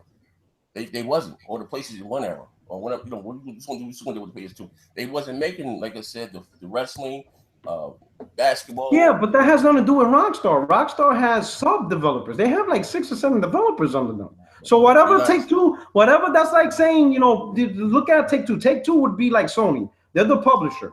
And Naughty Dog's the studio, Rockstar. Rockstar has like 5 or 6 studios to make games. Right. That's why they were able. They're just not doing it. Right. You know what I'm saying? A lot of back in those days, they could make a game in 2 years, and they didn't need no damn update to fix. No, now it's like 4 or 5 years, unless it's like an indie or small developed game. A lot of games is like 4 or 5 year projects. Okay, and it goes back to what I'm saying. We're going to dance around the circle because again, if you remove the multiplayer aspect from Grand Theft Auto, not saying it still won't sell well, but what I'm saying, it has flipped that people are not buying Grand Theft Auto for the story anymore. They're buying it for the multiplayer. So which made it sell 70 million copies. Now, the greatest you said Grand Theft Auto 3 was, or 2, whatever, sold 20 million, and you had an installed base of how many fucking PS2s out there in the world? 120 goddamn million. Grand Theft Auto 3 ain't selling no goddamn fucking 70 million goddamn okay, so cool. All right, so cool. So Grand Theft Auto sold more than Grand Theft Auto 3, but I was able to play the Warriors. So what does Grand Theft Auto 5 continue sales help me in that regard? It doesn't help me. I already played Grand Theft Auto 5 3 years ago. On the Rockstar on the PS2, I played 5 or 6 IPs. Now, I haven't played anything from Rockstar for the last 4 years. What are you talking about? I played Grand Theft Auto 5 and that's it. And expansions every 3 goddamn months, whatever the fuck is going on. The game was forever growing. The game is forever growing and evolving. It's still Grand Theft Auto 5. I'm talking about, I went on the PlayStation, right? You had Grand Theft Auto 3, Vice City, and San Diego. Let's all pertain. Let me put it this way. You had Grand Theft Auto, but I was still able to play Manhunt, a completely different IP. All right. And I played the Warriors, completely. And I played Bully. That's another one. Are you saying there were more? Those are new games. There were more games releasing in the 6th generation, which is now. Like, it feels like no. We said we talking about the days of the platform with the Sonics and the Mario, the 5th generation or the whatever 4th generation. So that was the statement was, you know what I mean? That the reason why those games again don't have the impact because they have, If anything, I would say if we have more games now, it isn't because of these big games, it's because of indies. That's the only reason. I'm talking about. I'm talking about if we're gonna make the argument, you even said yourself how many new IPs we had this gen. We barely named any. You just made that argument in the start of the cast. Okay, but what I'm saying. Think about it. You said we're not making any new IPs, but now you're saying we're getting more games. No, new. So we're getting the same. How can you think about it? We're getting the same. But think about it. Think about what you're saying. How can you have more games without making new games? You can't. So Assassin's Creed. Now you can say this gen we're regurgitating the same shit. Okay, I agree with you. We're getting the same shit over and over and over. But that's not more. That's not more. I don't give a shit about that. Just because you created 10 Call of Duties, they didn't tell me you created 10 new games. You created 10 Call of Duties. You want on the record to say that we're not releasing more games, whether they're good games now. No, I'm not saying good or bad. If you're regurgitating, if you got a development studio that created 10 new IPs, what are you saying? And you got a development, listen, I'm trying to tell you right now. I'm telling you right now. I am telling you right now. I am telling you. I'm gonna tell you right now. If you got a studio, I'm gonna tell you. Rockstar made 6 new IPs in PlayStation 2. They haven't even made a new IP yet this gen. Therefore, Rockstar made more games on the PS2. Now, whether you say they don't have to because they make money, I don't give a fuck. I don't see a dime of that. All I know is I played more games on the Rockstar on the PS2 than I am now on the PS4 because they haven't even made a new game now. You ready for this? They're regurgitating DLC on the same game. Now, granted, I get it. They're making more money than Jesus. I get that. But the point you're arguing is now who's making more money off of games is who's making more games. All right, you finished? Now, you prove my point. The reason why, again, if you look at the parent company, they're releasing more titles than they did previously.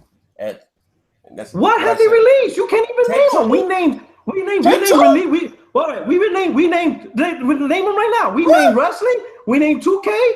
Bioshock Remastered. Thanks. They put out Marco, listen, Rockstar alone, because Take-Two was around that time too. Rockstar alone, by themselves on the PS2. This is just one developer, not the entire publisher. This is what they did. Listen, I'm gonna name them, and this is off the cuff.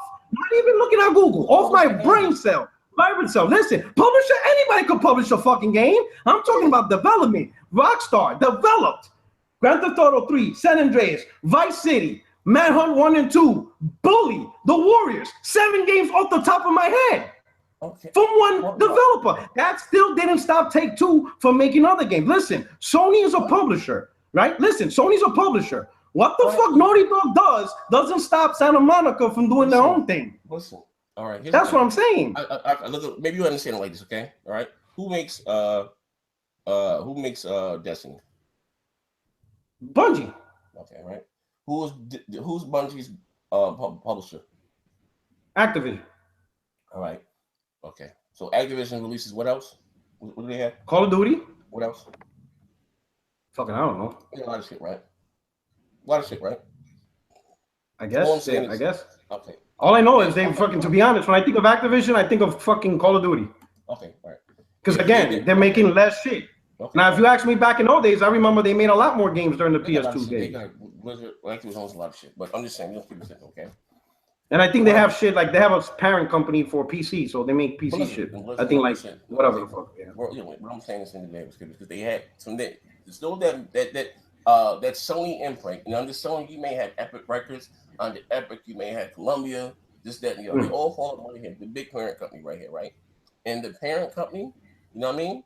Here, you're gonna release this on this certain date. You're gonna release this on that certain date. We don't want to, you know, our markets to cannibalize each other. You're gonna release one certain date, but they're all coming out from the big wig, from up top, right? Okay. You're gonna release this, and again, this one parent company owns a lot of shit and is releasing a whole bunch of shit under it. Okay, so you're just looking at it from one guy. But now this one guy is up under this big global fucking Pepsi brand soda, but we're constantly releasing this. You might just look, oh damn, I haven't got a Rockstar game and this, that, and the other. And the reason why you haven't got one Rockstar game from this is because again, they keep tacking onto the multiplayer. That gives it legs to make it sell 70 million. Okay, maybe this one guy is not releasing the scope, but again, he still falls up under this big umbrella, which is Take-Two, who releases all types of games. Shit for the fucking the 3DS, this, that, and the other. This, a whole bunch of shit come from this one guy. So Zaire, your argument, you're actually siding with me. You're siding with me, bro. You just said that the publishing is limiting because they're based on release dates. Remember, Rockstar Zaire, Rockstar was always on the Take-Two. Exactly. They were always on Take-Two. And during that generation, but during that generation, listen, they were always on the Take-Two. Okay, it was. All right, but listen, Rockstar on the Take-Two on the other generations. All right, but listen, on the Take-Two. Okay, they take Mafia 3 then. No, but they had their WW8. That's what I'm saying. Exactly. They didn't have no. Just because they didn't have BioShock, just listen. Listen, let me finish. Listen, but BioShock was a game created on 360. No, but that doesn't mean Take-Two didn't make no games during the PS2. Just, you know, BioShock is just BioShock. They had other games. Sorry, brother. All right, Take-Two had other games under the PS2. Why you think Take-Two wasn't making games during the PS2 era? You think it was just they just started making games during 360? Sorry, cousin, they were making games still on the PS2. No, they have more. Yo, Rockstar alone was making more games. That's what I'm trying to tell you. That's what I'm trying to tell you. Rockstar, no, there was more games, and there's here. Google's your friend.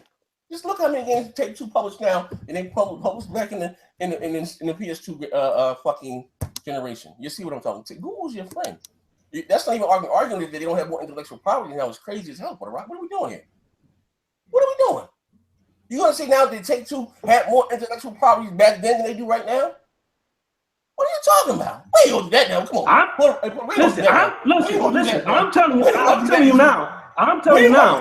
What you gonna call it? I'm telling you now. What you gonna call it? EA, right? EA releases what Madden Live.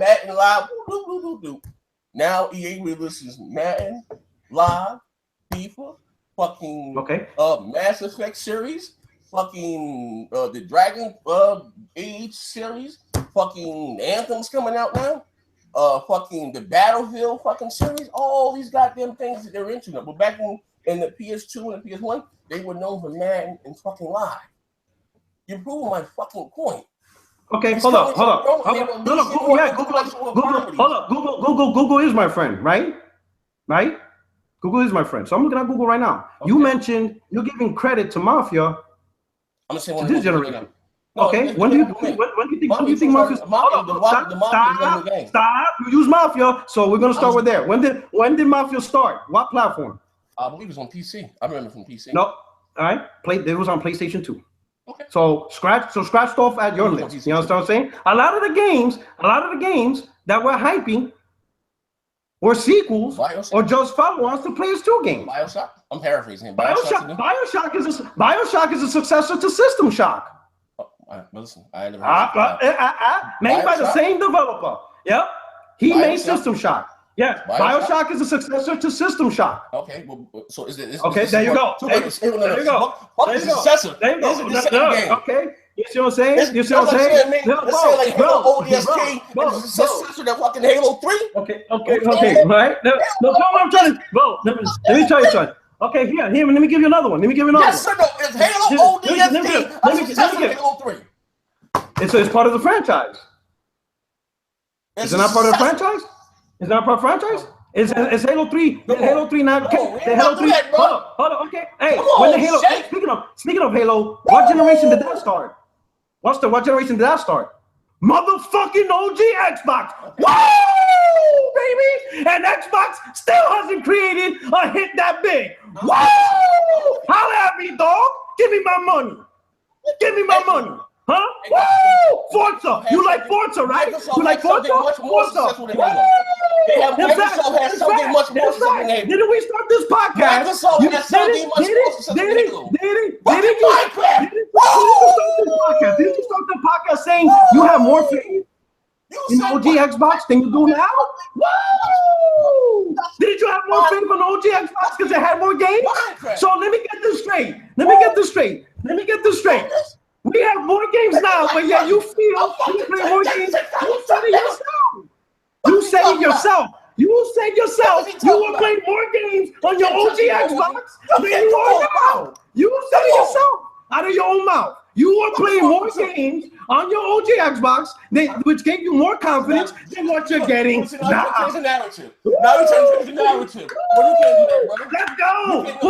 You think I'm rated D? Does it say rated D? My name is PUERTOROCK77. You're not going to do that to me, Shay. You're not going to change the narrative. You're not going to change the narrative. No, you listen. From this podcast, listen, look at the truth. You said yourself from your own mouth, right? We hardly get new IPs. And you have more faith in the old consoles, but yet now all of a sudden we got more games than ever. Come on, dog. What you arguing? No, you better pass me a pilot sec or something, bro. I'm trying to change the narrative. That's not what we're talking about right now. Listen, I'm with you. Microsoft, we know exclusive. That's out the window, but that's not what I said. Come on, dog. Listen. Back to a statement. The reason why Mario and Sonic and those things don't have the impact that they once did because they're competing against so many big multi-plat that's much more bigger than they are right now. That's all. No, listen. Okay, listen. We can go back. The whole point is one. Listen. Let me say something. It's not bigger than any multi-plat that's will. Let me tell you something. I'm gonna tell you something now. Reason why. A lot of those. Let me tell you something. A lot of the reasons why. I'm gonna tell you the reason why for Wii. Since we're talking about Nintendo, okay? We're gonna use the Wii. Yes, sir. Right? Yes, sir. There is no game, maybe Grand Theft Auto 5, that sold as much as Wii Sports. There's no multi-plat, right? It sold like 70 million. Because that was the main shit people wanted to play. No. You had to tell two sides of the story. I'm telling you, because that was the main game people wanted to play. No. Okay. That was the main shit. People wanted to play that shit. And it was a controller. It was in a controller too. But that's what people wanted to play. That was really the main thing. Look, here's another one. I'll give you another one. We fit you. No, listen. We fit so like we fit so like 40 million. Listen to me. Can I deal with the Wii Sports? What you just said, okay? I want to deal with that. Go ahead. You're trying to quickly skim through stuff. You know why Wii Sports was so successful? Because it came bundled with the fucking console. You couldn't walk into this. Every Wii that was bought, you got a goddamn copy of Wii Sports. That's why it sold the way that it did, my brother. Wii Sports was okay. Nah, I think that was Wii Sports. Was it what? Was it Wii Sports Tactics? What about stop it? Listen, I'm not your average man, P-Rock. You can't do me like you do the others, baby. I'm sharp up here. You got to bring your A game, son. You can't get this shit off on me, baby. The whole point is this. Nintendo has trouble selling third party. Nintendo has trouble going against third party. Right? Nintendo has trouble with third party. We all know that shit. Okay, we all know that. But the argument you're saying is we're playing more games now. If you're gonna say that statement, I would say it's because of indies. I would listen. It's because of indies. Not because of AAA. You said yourself, we barely got any new games. We barely got new games. So what if we created 40 Call of Duties? It's still fucking Call of Duty. Okay, listen. It's the same shit. Okay, this is what I'm saying. I'm going to say this again, okay, before you begin trying to change the narrative. What I was saying, we have less new IPs. Like I was saying, for last generation, you got Gears.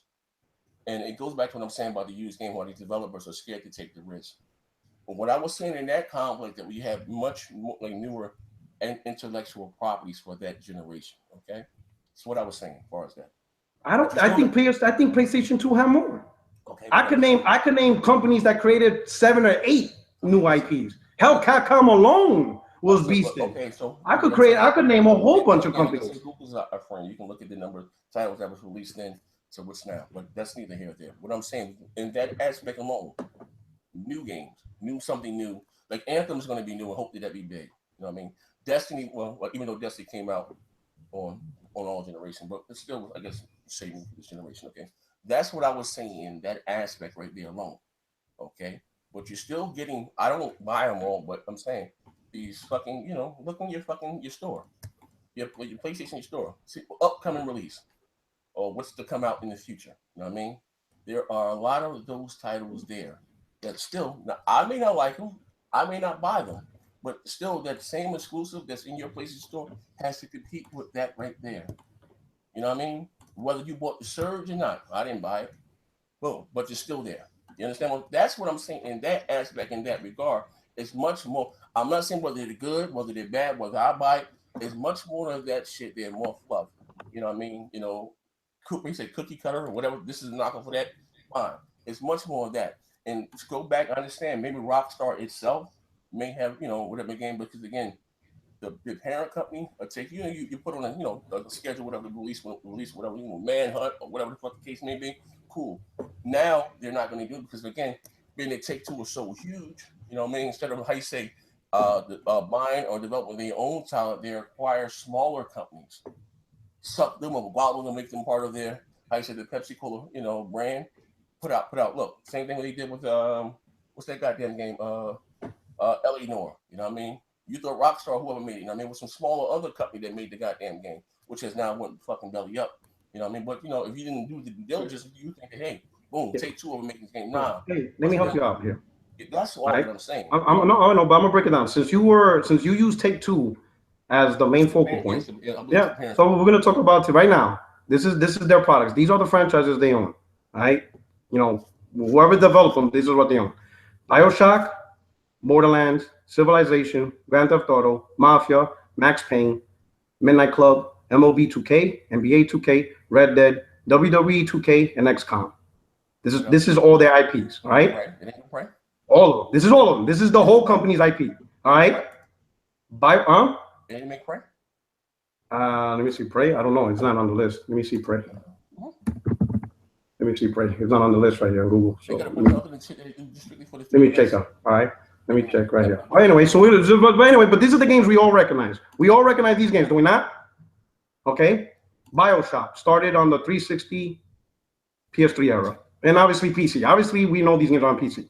All right. So that's one game you're giving credit for that gen, right? Borderlands. Another game franchise IP that started on the PS3 360. So that's 2, right? That's what you give.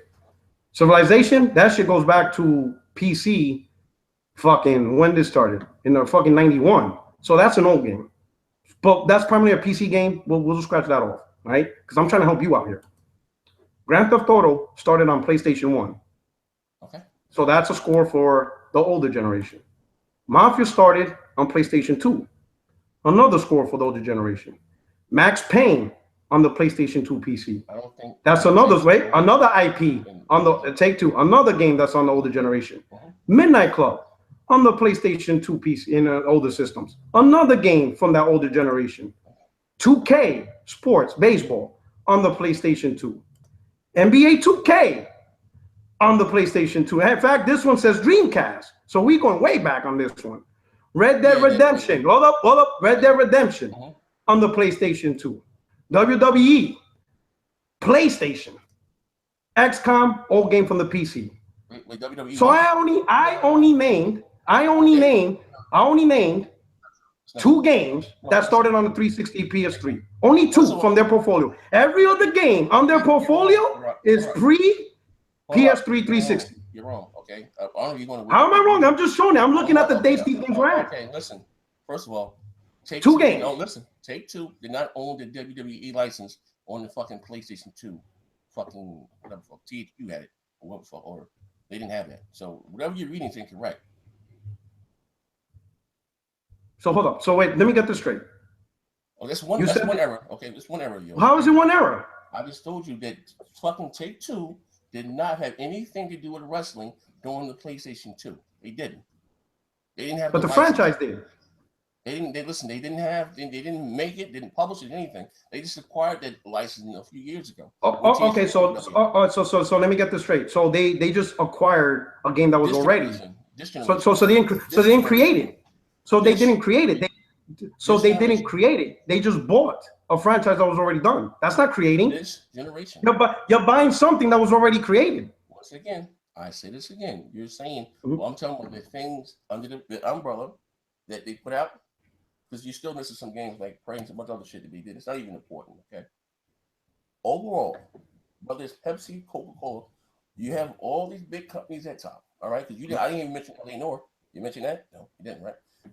This big company at Take-Two Interactive owns a lot of shit that falls up under them. A lot of things that they release. They have a lot of shit that they do for the Nintendo on the 3DS shit. They also made I didn't hear you fucking name tabletop tennis on the 360. They did that goddamn tennis game, not tennis, the fucking ping pong goddamn game on the 360. Again, there are a lot of things on Wikipedia. I mean, I don't know, I actually go to their official website, but they release a lot of things up under them. So again, even though I understand that Rockstar did, what do you call that shit? Manhunt and all other things, okay? But again, even like I say, even with first Take-Two, they didn't acquire fucking Visual Concept from fucking Sega originally, okay? Sega owned 2K basketball and shit. They sold Visual Concepts to fucking 2K. That was right before I think in 2004, I'm not mistaken. Yeah, but listen what you're saying. You're just admitting that 2K didn't create those IPs. Those IPs were already. So all right, cool. So then what's your argument then? But what's your argument? You can't say.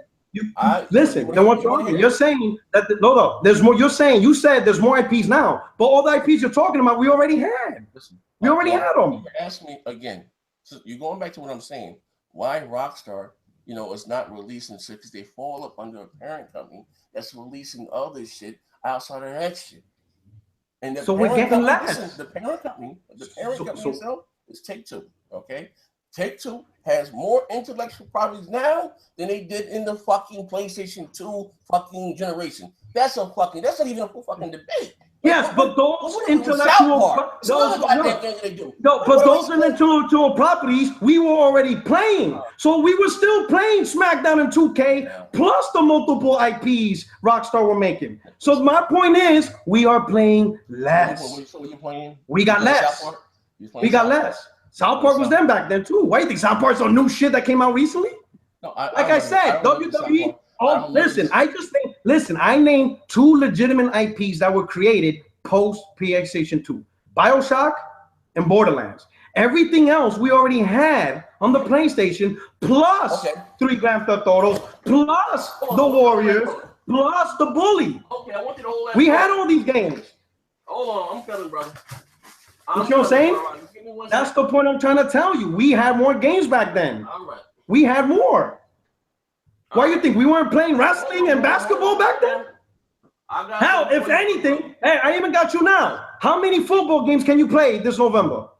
One. I got something for you, brother. Hold on.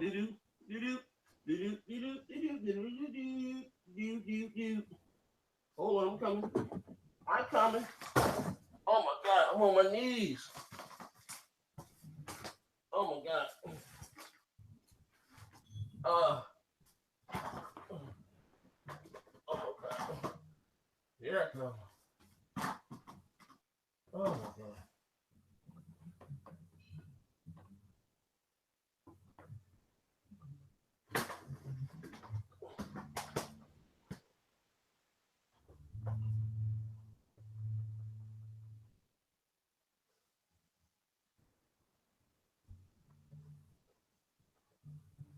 Ladies and gentlemen, are you not entertained?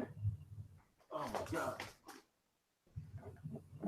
What do you guys think in the comment box? Do you think we're playing more games outside of indies? Do you guys think we're playing more games now than we have in the past generations? Oh my God. What do you think? Hell, I could make the argument we were playing more sports games by themselves than what we had back then.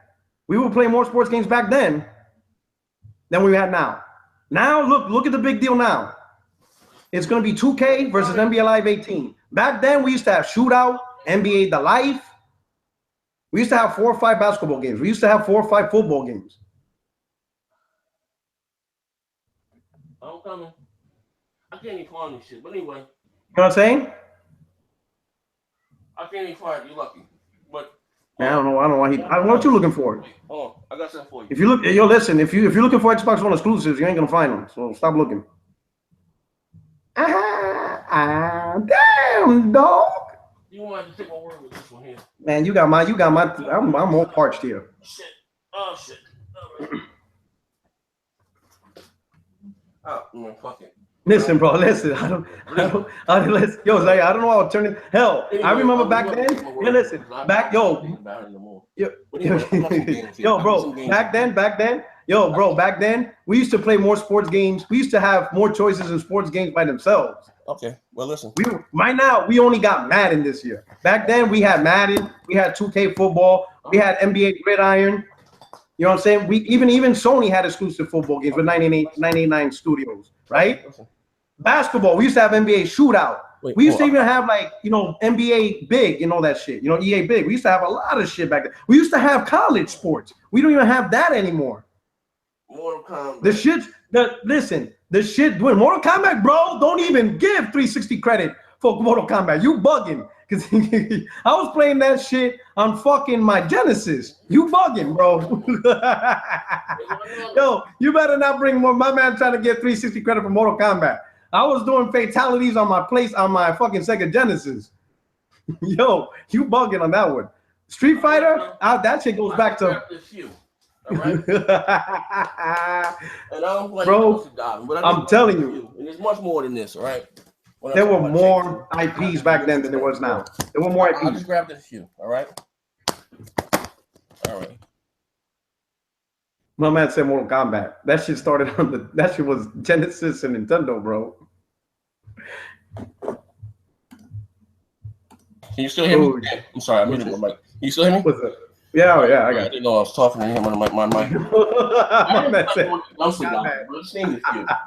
And some of these crates here, okay? We're talking about Take-Two. You didn't name all the properties that they own. Oh. Let me cut my camera on.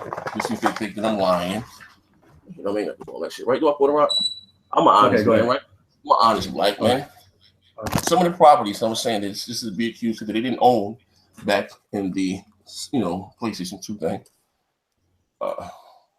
Hold up. Are you arguing ownership or are you arguing created?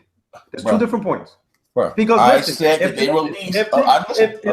if Take-Two bought games that started on the PS2, that don't mean shit. That don't mean nothing.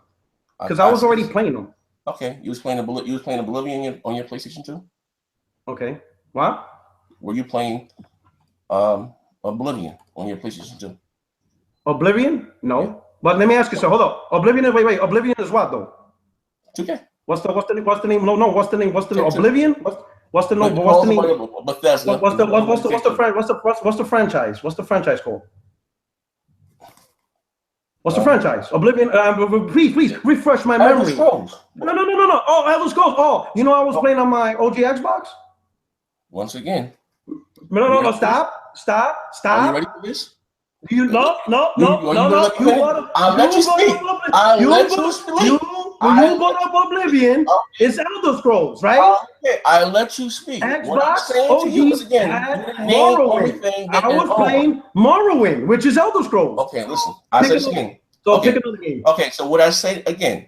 It's not a new parent company. Whether they make the goddamn game or not, whether they buy it, whether they acquire it, the Take-Two, which is the goddamn head of the goddamn company, 2K, Take-Two.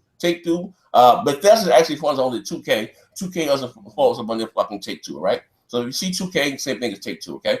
So again, the parent company has more I never said that they made them. They acquired more intellectual properties. So now this parent company is releasing more software. The parent company, again, I said this again, than they had back then when they just only had goddamn Rockstar and Wilson we had. But back then, okay, but listen, no, hold on. That's back then, so the that's a useless point. Not listen. Yes, it is because I was still playing those games back then. Listen, Elder Scrolls. Elder Scrolls was still being played during the period. Listen, Elder Scrolls back then. I was playing Elder Scrolls. Okay. I was playing Elder Scrolls back then. I can do this all day now. I could play Elder Scrolls. And you know that back then.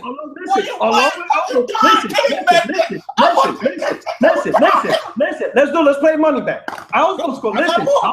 Listen. Elder Scrolls, along with Elder Scrolls, during the PS2 gen, I played 3 Grand Photos. Come on, Jake. All right. 3 Grand Photos. A manhunt. I was playing more games. If you want to brag that Take-Two's making more money, if you want to, I didn't say no. Listen. That's what you want to do. I didn't say that. You see this? So what's the point? Listen. All you're saying, all you're doing. Let me see. You said WWE. I told you that Take-Two had nothing to do with the fucking licensing of wrestling back then. Okay, this is what I'm talking about. Okay, you can whatever you use. I said Google is your friend. What site you on? I don't fucking know. They had nothing to do with wrestling on the PlayStation 1 and 2. They just acquired this license like 2 years ago. Yes, that's what I'm talking about. Who cares if they acquired it, bro? So, were you not still playing? Listen, were you not still playing that franchise during the PS1, PS2 then? The answer is yes. Just because Take-Two took it over and now they're making the money, it still doesn't mean that they created it. Listen. Bottom line is this. You have not shown me. Listen, you have not shown the slew of new IPs Take-Two has that we weren't already doing on the PlayStation 2. Since we were already doing it during that gen, the fact that we added more games, more Grand Theft Autos, more Red Dead Redemptions, we had more. I'll give you an example. Let's take new devs. Ubisoft is new, right? They're new, right? Yeah, kind of, yeah. Let me see. They came. I remember Ubisoft coming out in the first game that I played for them was Splinter Cell. I understand they do Ghost Recon and all that stuff now, right? Mm-hmm. You see where I'm going with this, right? Okay. I don't remember them from the PlayStation 1 era, but the first game that I remember for sure me playing from Ubisoft was Splinter Cell. And then you had the older group, the Tom Clancy, the Rainbow Sixes, and all that stuff. Ubisoft alone. You're going to tell me now that Ubisoft released more games in the PlayStation 2 era than they're releasing now in this day and age? Are we going to say that here? No, I'm going to say there was more games in period. How many more developers we had on the PlayStation 2? Okay. Okay, so all right, so one studio. Let's say that one. All right, so let's say that. Oh, no, I'm answering your question. Let's say that one studio. All right, yes, and I'm going to answer. Okay, no. So let's say no. Let's say Ubisoft's making more games now. What's your point? Okay. So because of that one studio, you have more overall games now than back then? EA. All right. Is EA releasing games more games now than they did in the PlayStation 2 era? Yes or no? I think EA. Okay. They're releasing more games now, right? I think so, yeah. Okay. Maybe. I will put them, yeah. We can do simple. We ain't got to go through semantics. You know what I mean? We can get the biggest name in the door and cut the bullshit out. Activision. Are they releasing more games now than they were back in the PlayStation 2 era? Actually, Activision, I would think no, because the only thing they're releasing is annual Call of Duties, and now they got Bungie. I can't really think anything else that Activision does. I can't name them. You know what I'm saying? Duty, they got Destiny, they got all those fucking goddamn games. I bought my daughter the goddamn Disney. What do you call them shits? With the Mac. All the other little shit that I don't fucking, and they're knee deep in the game. We're not, and I'm just talking about on the Xbox here. I'm just saying, but even on, they're releasing shit on fucking the 3DS, the fucking Nintendo side of goddamn things. But they always used to do that. I'm talking about IPs. They have, like, right now, they have the same exact IPs over and over. Who? Call of Duty. Who? Activision. Every year's a Call of Duty. Destiny. Overwatch is new. And Overwatch. They also own Blizzard. Yeah, but Blizzard, that's so old. Blizzard's been making games since the 90s. I'm just saying they own. It's a lot of shit they're releasing. So what I'm saying to you is that they're releasing more now. Let me say something. If they wasn't, let me say something. How the industry is basically business 101. If they're releasing less shit now than they were back then, they wouldn't be in fucking business. Hold up. In fact, no, not to tell the truth. Because look at Call of Duty. Call of Duty alone is probably making a huge chunk of their money. In fact, I'm looking at the list of games now. All right. So we're gonna cut the PS2 gen at 2005. From 2005 and before that, they had 1, 2, 3, 4, 5. In fact, share my screen so you can see yourself. And this is just a little snippet. I know Wikipedia ain't the end all be all, but this is just a little snippet. This is just a quick reference right here. You understand what I'm saying?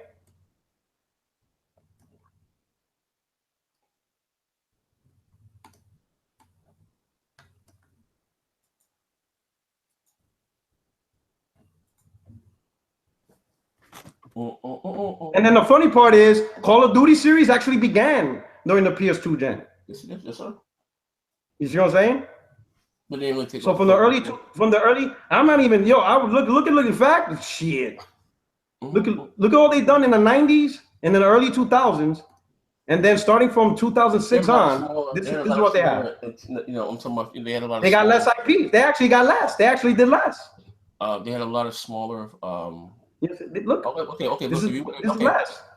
In fact, their bread and butter is those big is the. In fact, that's the syndrome. In fact, if anything, what these big publishers are looking for is those 1 or 2 IPs that bring in big money, which means they're going to release less. How about this, right? Because again, you more or less proving my point. I give you that. Just say that they are releasing less. Okay, just say that. Okay, but they are. Listen. Okay, listen where I'm going. Okay. Take, like I said, PUERTOROCK, I'm smarter than your average man. I'm not like the rest of these dudes. I will even do. You know what? Some part I could see. If you're gonna sit and say you want to argue me down about they releasing less, I'll give you that. But again, Mario cannot compete on a global market with a goddamn game like goddamn Call of fucking Duty. It's huge. Well, listen, I'm not saying what game is better, because you still proving my point that these once, held fucking exclusive, they cannot fucking compete in that vacuum. They will get fucking consumed. Okay? Go like what I'm saying again, okay? I'll say this. I agree. I agree with your point. I agree with your point. I'll say I'll agree with your point, but I will say why. I'll give you the main reason why. I'll say why. Because Mario's not a multiplayer. If Mario was available to everybody, that shit will swallow Call of Duty. No. If every PC gamer and PlayStation gamer and Xbox gamer can actually get a Mario game, no, it would not. That shit would be on MPD. Yeah, it would. Look, every month. You know why? Every month. You know why? Because guess what happened? Why? What was Mario's biggest competitor? Now? No, I'm talking about back in the day, when we were kids. What was Sonic. Okay. Sonic. Sonic is a fucking multi-black. It's been a multi-black for several generations. Okay. Who? What been a multi-black? Sonic. After Dreamcast collapsed. Again, that happened during this. And you cannot compare Sonic to Mario. Sonic cannot. At one time, you could compare Sonic. No. One time. That's the past, brother man. All the Sonic fans gotta let it go. Mario to this day is still a relevant IP. To this day, listen to me. It's still that huge IP. Okay. And if it was multi-plat, that shit would be fucking huge. You gonna hear what I'm saying? Okay. Now, believe it or not, by Mario staying exclusive actually helps it more than the being fucking multi-plat. Because if you make that goddamn, I'm being honest with you, platformers don't really have the oomph that they once did. And if you take Mario and actually make it multi-plat, it may sell one, but it loses its enigma. I don't think so. I think the only thing I don't think so. I mean, people said that about Pokemon. That shit got ridiculous. I mean, I think the only thing holding what's so no when Pokemon went on phones and shit. My thing is what's actually holding Mario back is the fact that it's not accessible to everyone. In order to play Mario, you can only get it on one platform. And some people some people are not willing to pay $300 just to play Mario.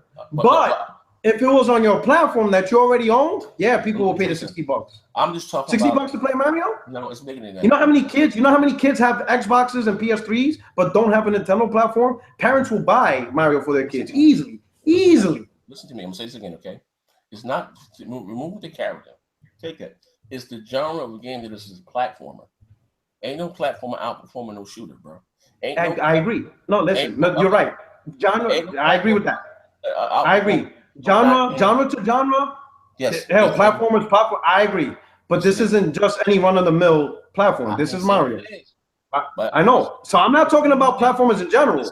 Like if you told me like Super Lucky Tales, that shit has no hope. No one's buying that shit. No one gives a fuck about Super Lucky Tales.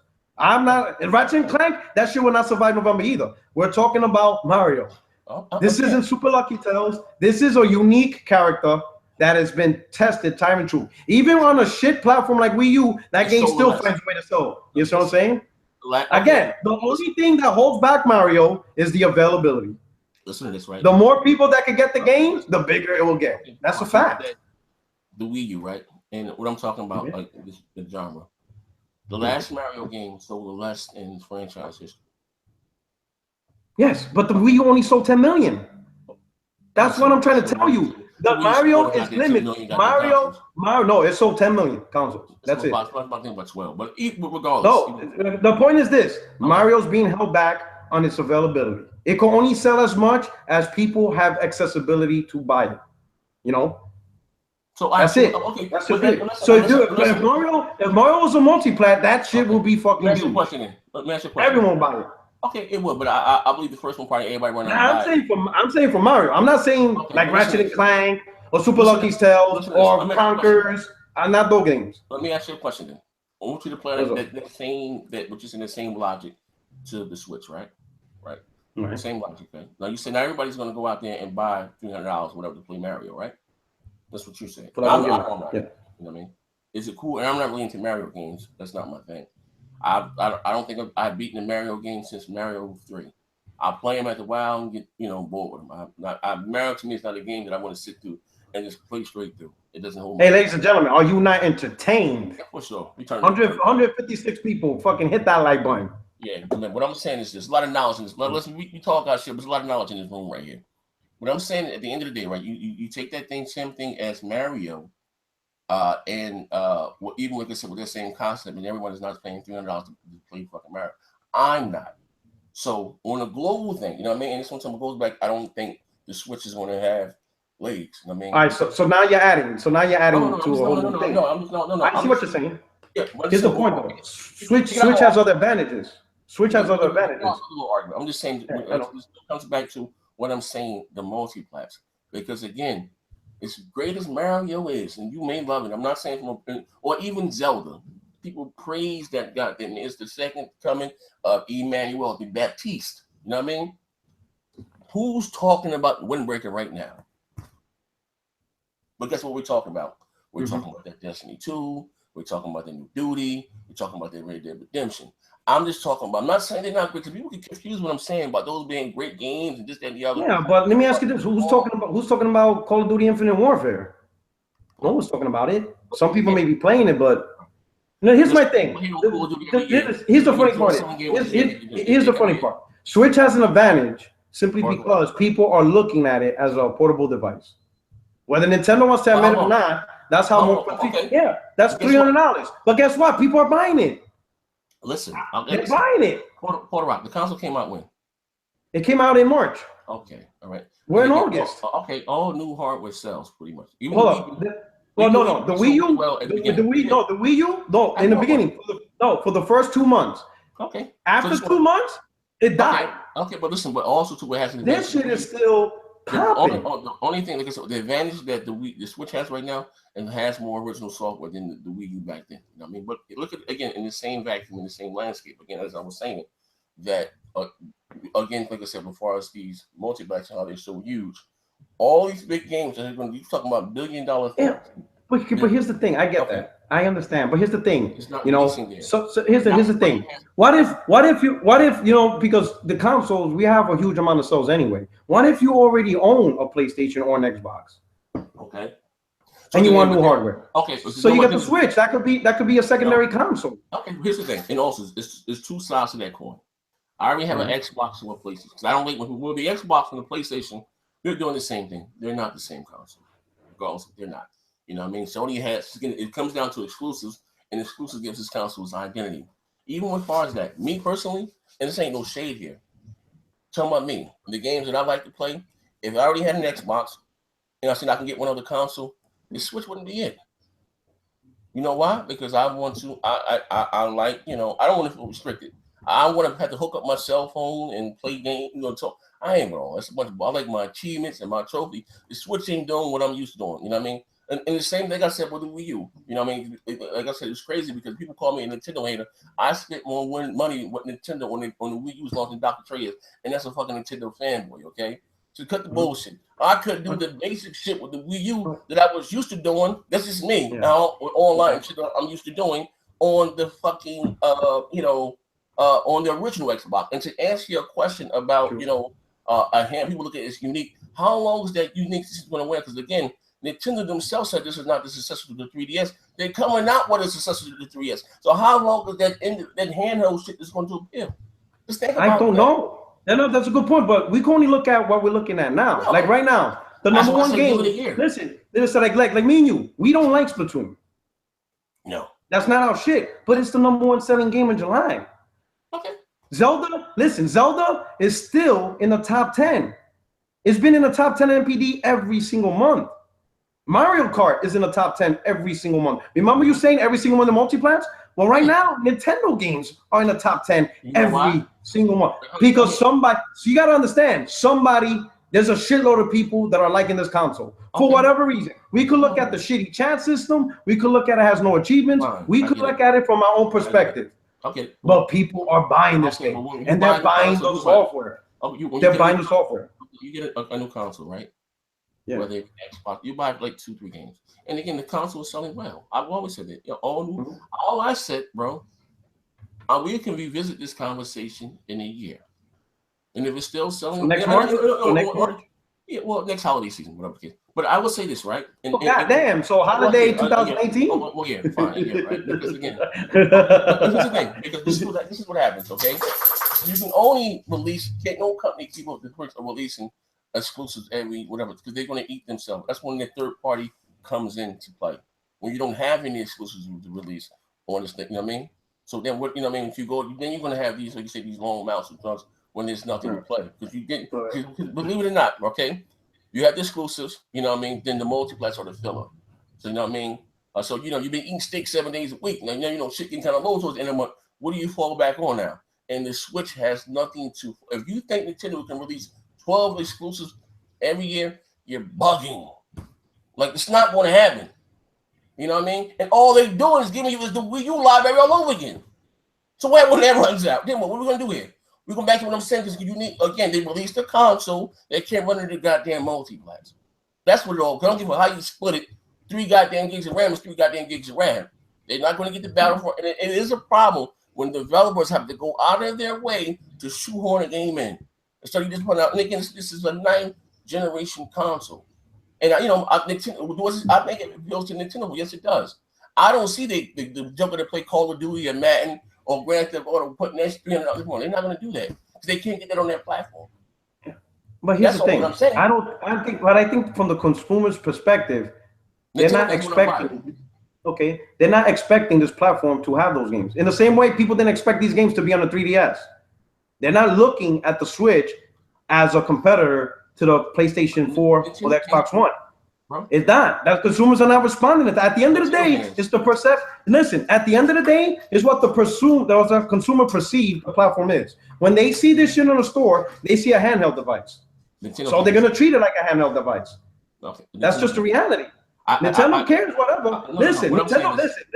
Let me tell you this: Nintendo may care, but when they see that this shit's selling because of the handheld, that's exactly what they're gonna treat it as. They're gonna treat it whatever way they can to sell the product. I don't buy that consumers are out there buying this thing. Nintendo fans are out there buying it, as they should. They support their preferred company of choice. When I don't again see no Xbox, or a strictly Xbox guy or a PlayStation guy putting that down and just I'm gonna get the Switch. Or if they didn't get a PS4 and Xbox One yet, the Switch is gonna be them. No, it's not. It's not gonna happen. The Switch is appealing to Nintendo fans. Cool, bro. And no, listen. If that was the case, then how the fuck did the Wii U flop so hard? It only did good for 2 months, and then it bottomed out. Okay, all right. And that was even before the PS4 and Xbox One launched. We didn't even have that. Those consoles weren't even out. It bottomed out January 2013. Those new consoles weren't even out yet. You think it's the casuals? I think people who like Nintendo handhelds, which is everyone. It's not. I don't think they're looking at this like a console or PlayStation, Xbox. So again, it's a handheld. So I say this. I said it to say this. Fine. If you're looking at it as a handheld, I have yet to see one in a while, but I have some in my Kmart up the street. But that's neither here. I'm not saying that the console is not doing well. That's not my argument. Okay. And so even like you said, people are seeing it as a handheld. Cool. If that's your thing, I'm not knocking it. But even as far as that, how long is that going to last when Nintendo releases the new 3DS next year? I don't think that there was no official announcement. I mean, if they did that, if they did that, I think that would be a problem for them. They will fuck themselves up. Nintendo themselves. In fact, I think consumers will be confused. No, I think consumers will be confused. Let me put it this way: Nintendo's weird when it comes to successors because they said the DS was not the successor to the Game Boy Advance. They said it. When they asked them, "Is this the successor to Game Boy Advance?" They said, "No, the DS is not a successor to the Game Boy Advance." So Nintendo be on that bullshit philosophical shit. You understand what I'm saying? They be on that bullshit. But when you look at the Switch and you look at the box, it's presented like a handheld. It doesn't look like a home console when you go buy it.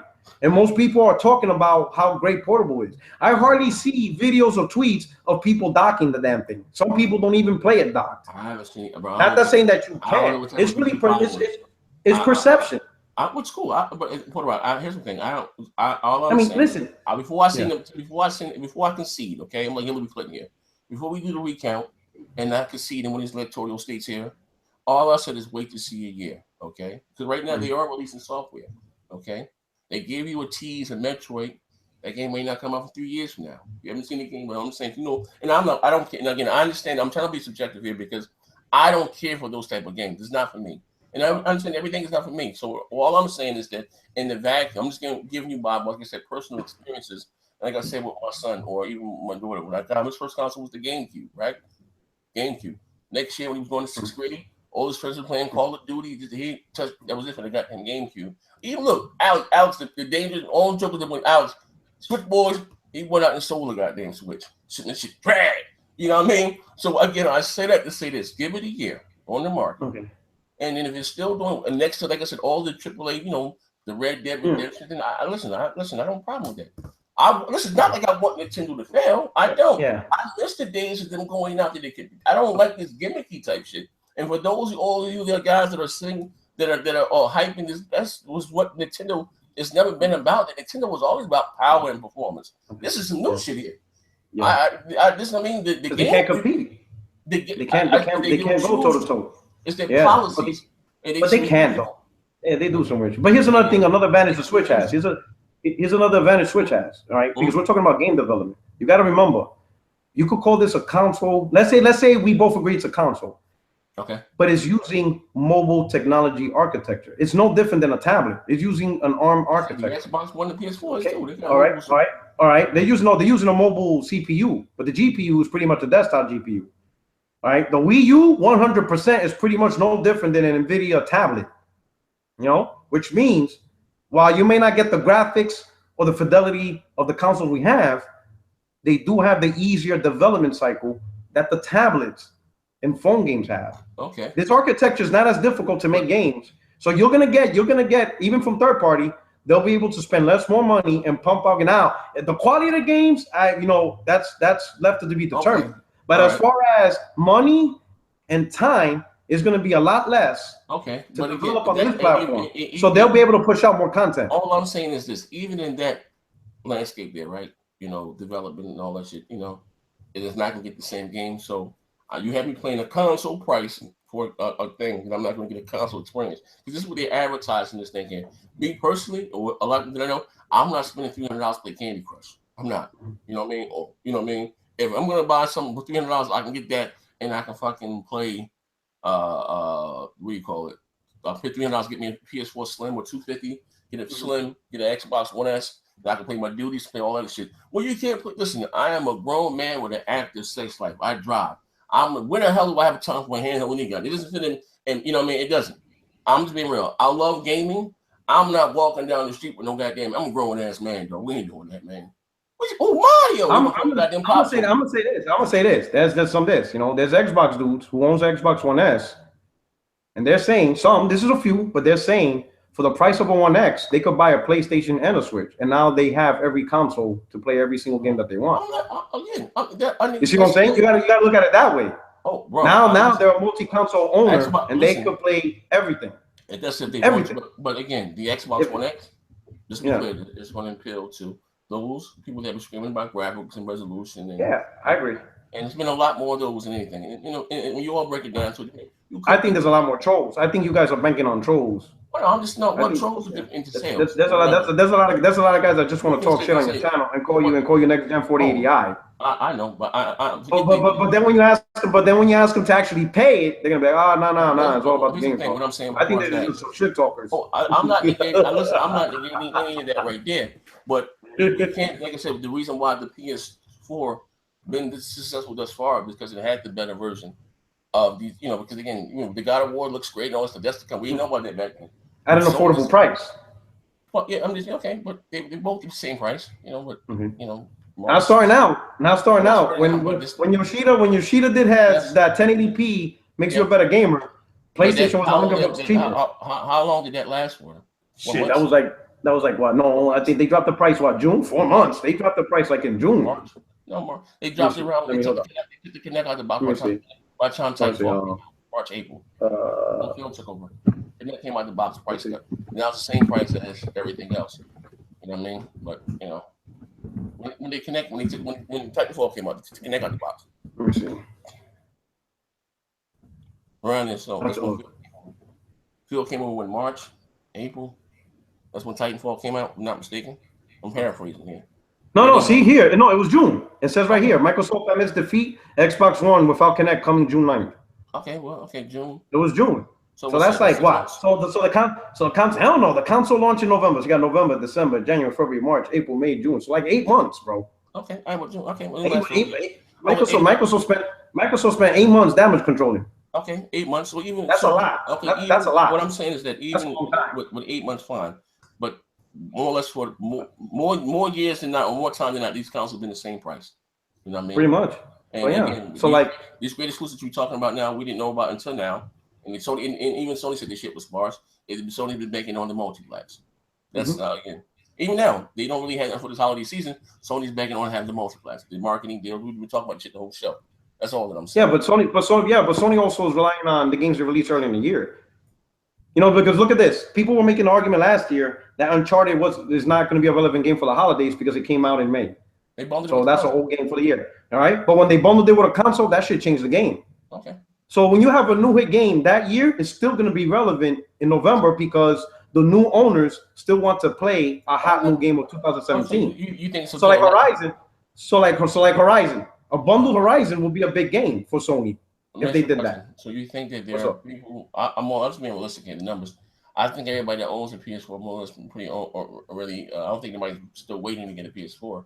Not, I'm not saying it's not going to sell. You got some Xbox guys that may have another PlayStation. You're always gonna have people waiting to get a PS4. That's why all these consoles sell like 1 million. Listen, that's why all these consoles. That's why all these consoles in November, December they sell 1 million a month. It's because there's people who wait towards the end of the year to get their console. We're talking about some kids making it for Christmas. Cool, I understand that. Yeah. I'm just talking about in our age bracket or whatever. There's nothing really releasing still on the PS3, if I'm not mistaken, in the 360. They're not even in production anymore. All those consoles are dead, yeah. You know what I mean? So, you know what I mean? And of course, like I said, you got kids who are getting their first console for Christmas. And again, everyone's going to do well this holiday season. You know what I mean? Yeah. But, much more or less, and again, what I've said again, what thrive and push the PS4 forward, you know what I mean? Now you got your Uncharted, but before, all you had, like I said, the better version of Multiplex, The Last of Us, and Bloodborne. Remastered and Bloodborne. Mm-hmm. So, I mean... Well, you had other games. You had Infamous, you had MLB. Okay. Now I'm not but I'm not gonna lie. I'm not gonna be a fool because, like I said, I didn't buy my PlayStation until 2015. There was a lot of people that waited. The most people that bought their consoles were the hardcore people that I gotta have it day one, and they didn't realize what they were buying. Some people like that. They just buy it, and then once they buy it, after 6 months, they look back and be like, "Why the fuck did I buy this?" Some people just gotta have the new shit. So I'm not gonna pretend. You know what I'm saying? PlayStation. Usually, PlayStation always has that issue. PSP was the same way. Now everybody wants to look back and say, "Oh my God, PlayStation had nothing but games." But the first 2 years, it didn't have shit either. You know what I'm saying? Sony takes a while to get into their little fucking mode, and then once they get in that bullshit, they constantly release games all the way to the end. And then they start a new gen. They go through their little drought for the first 2-3 years before they get their shit together. That's a repetitive cycle PlayStation has. So that's the same thing with the PS5. When the PS5 comes out, I'm telling everybody, the first 2-3 years is going to be the same shit. Sparse. Why? Because Sony's going to release as much as they can on the final days of the PS4. They're not going to cut development early. You know what I'm saying? Because they want to take advantage of that huge fan base, whatever. I mean, it's a repetitive cycle that Sony has, whatever. Right? Now, this whole power thing became an issue this year because this is the first time that the more powerful console, for whatever reason, was cheaper than the weaker one. That never happened before. You know why it was cheaper? That's like Mercedes-Benz being $5,000 cheaper than a Toyota Corolla. Everybody's gonna be bragging about the Mercedes. Yo, luxury car is the shit, dog. Well, yeah, that's because you can only afford it now. You weren't talking that shit 5 years ago when a Mercedes was $80,000. You were all about that Corolla. You were all about that fucking Honda Accord. But now that it's $5,000 cheaper, now you want to brag about fancy luxury cars. What I'm saying at the end of the day, you know what I'm saying? Why is this bitch on my timeline? You see what I'm saying? But Microsoft helped create that narrative because they released a more expensive console that did less. No, they released pushed a peripheral on the public that didn't they didn't have any software support. I'm with you with that. I'm just saying it had both those consoles maybe released at the same price, a little cheaper. We may be having a different conversation. I want to say we get down. We rocking for like 3 hours. God damn, look. My man said, "We're still blue." He said, "I'm looking at my Twitter now." So you're asking PUERTOROCK77, one of the most Xbox hating fuckers ever to listen to, what an Xbox dev should do? Your name should be NXTGEN720. What the hell? I got a feel with that one. You know what? Listen, let me put this way. People can say, I'm gonna get an Xbox in November. Let me put it this way. I know my place. I know my place in this gaming industry. I learned, listen, this is why I'm gonna tell you a little story. I learned from actually the PS2 gen. I bought a GameCube. I remember the day I bought the GameCube, right? It was pissing in New York. And I'm standing there like a fucking Nintendo weirdo in the fucking rain. Yo, I was soaked when I got my GameCube for $200. But I was happy as shit. I was a young dumb, full of cum type dude. Got my GameCube, this little purple fucking easy bake oven looking thing. But I was happy because I got the new Nintendo. Within 6 months, I'm like, I ain't playing it. It was dry as fuck. If you look back at the GameCube now, sure, there's a shitload of games on it now. But when you own it day one, you had to wait. And I'm like, why the fuck did I stand in the rain buying this shit day one? After that, I said, I will never buy every console day one. I'm gonna buy whatever my preferred platform is. And then the rest of the platforms, I'll wait a little while, let them build up their library, let them drop in price, and then I'll get it. That way, when I buy it, I'm not waiting around. Look how many people regretted buying the PS4 day one. Simply because I'm saying the PS4, simply because they're Uncharted 4 fans. Then wait till Uncharted 4 comes out. You paid $400 on a console that's not your preferred console, and you're mad because you're hardly playing anything on it. That's your fault. You should have just bought your Xbox One, played your Xbox One, and then buy your PS4 this year. And now you would have had a backlog. It sounds like I'm about to put you in contact with my lawyer. You got to be in a lawsuit with Nintendo. They changed you from the man as a gamer. Nintendo scarred you for life. They scarred my man for life. They had never bought another console day one. Goddamn Nintendo. Yo, please respect the members of the panel. But no, listen, man. We've been in this for like 3 hours rocking this. I know that, bro. I got my dude with me, man. We get a little into be smart a little bit for y'all, man. Yo, are you not entertained? Well, that's what we do. Yeah, the dynamic duo. Yeah, it's always entertainment. It's a hot. You know, people take this stuff really too hard. Like I'm telling you, Puerto Rock really don't hate. He's more PlayStation. The same way you feel about Xbox is the same way Puerto Rock feel about PlayStation. Ain't no difference. I mean, you know, everybody had a preferred platform. Ain't like he won't get an Xbox, or you know what I mean? He like, well, like, you know, you got some weirdos out there that, you know what I mean? I don't agree with that shit. I'm not gonna cut off my nose to smite my face. Well, even Nintendo, listen, they had something that truly appealed to me. Like what's that? Like a couple games like Eternal Darkness or something. I would get it. You know what I mean? You day one. But I know. Listen, I got the Wii. My wife bought that for Christmas. I bought the Wii U. I have come to accept Nintendo for what they were. You know what I mean? It is what it is. You know what I mean? And it just doesn't really appeal. If you like it, cool. It's not for me. You know what I mean? I ain't with them Toad games and Yoshi games. I don't want that shit, bro. Yo, you know people mark down their calendar for March. They're gonna go. Look, again, it's been a year and it's still selling. But listen, listen. All I've ever said, and I will say this again. Also, we can come back and revisit this conversation. Still doing well, so we're in the market. Then cool, it is what it is. I don't have a problem. There's no damage control in that. That's all. I just don't think it's gonna survive with the next to the big games that they're wild because Nintendo can't keep up the pace of releasing. You know what I mean? All they're giving you again. And you dummies are the same library, same Splatoon 1.5. Here you go. You talk about something being milk. When this Splatoon 1 came out last year, now you got Splatoon 2 this year. Come on, man. But anyway, we out here, man. Thanks for rocking out with us. Hit the like button. Also, too, man. Yo, hit the like button. I'm looking for new talent, man. If you know, everybody want to throw their hat in the ring. You can debate, podcast. Whatever you got going on, like I said, hit the link, get down with the Broadband Bullies, man. We had a great show yesterday with Sona versus the Masculine. The Masculine went out there and bodied them. He bodied your man. Where you at, Persona? My man Master took that 6-hour drive, did him dirty, man. But we out here. Go to the link. If you want to get down what we got going on, appreciate it. We going, man. We off the air.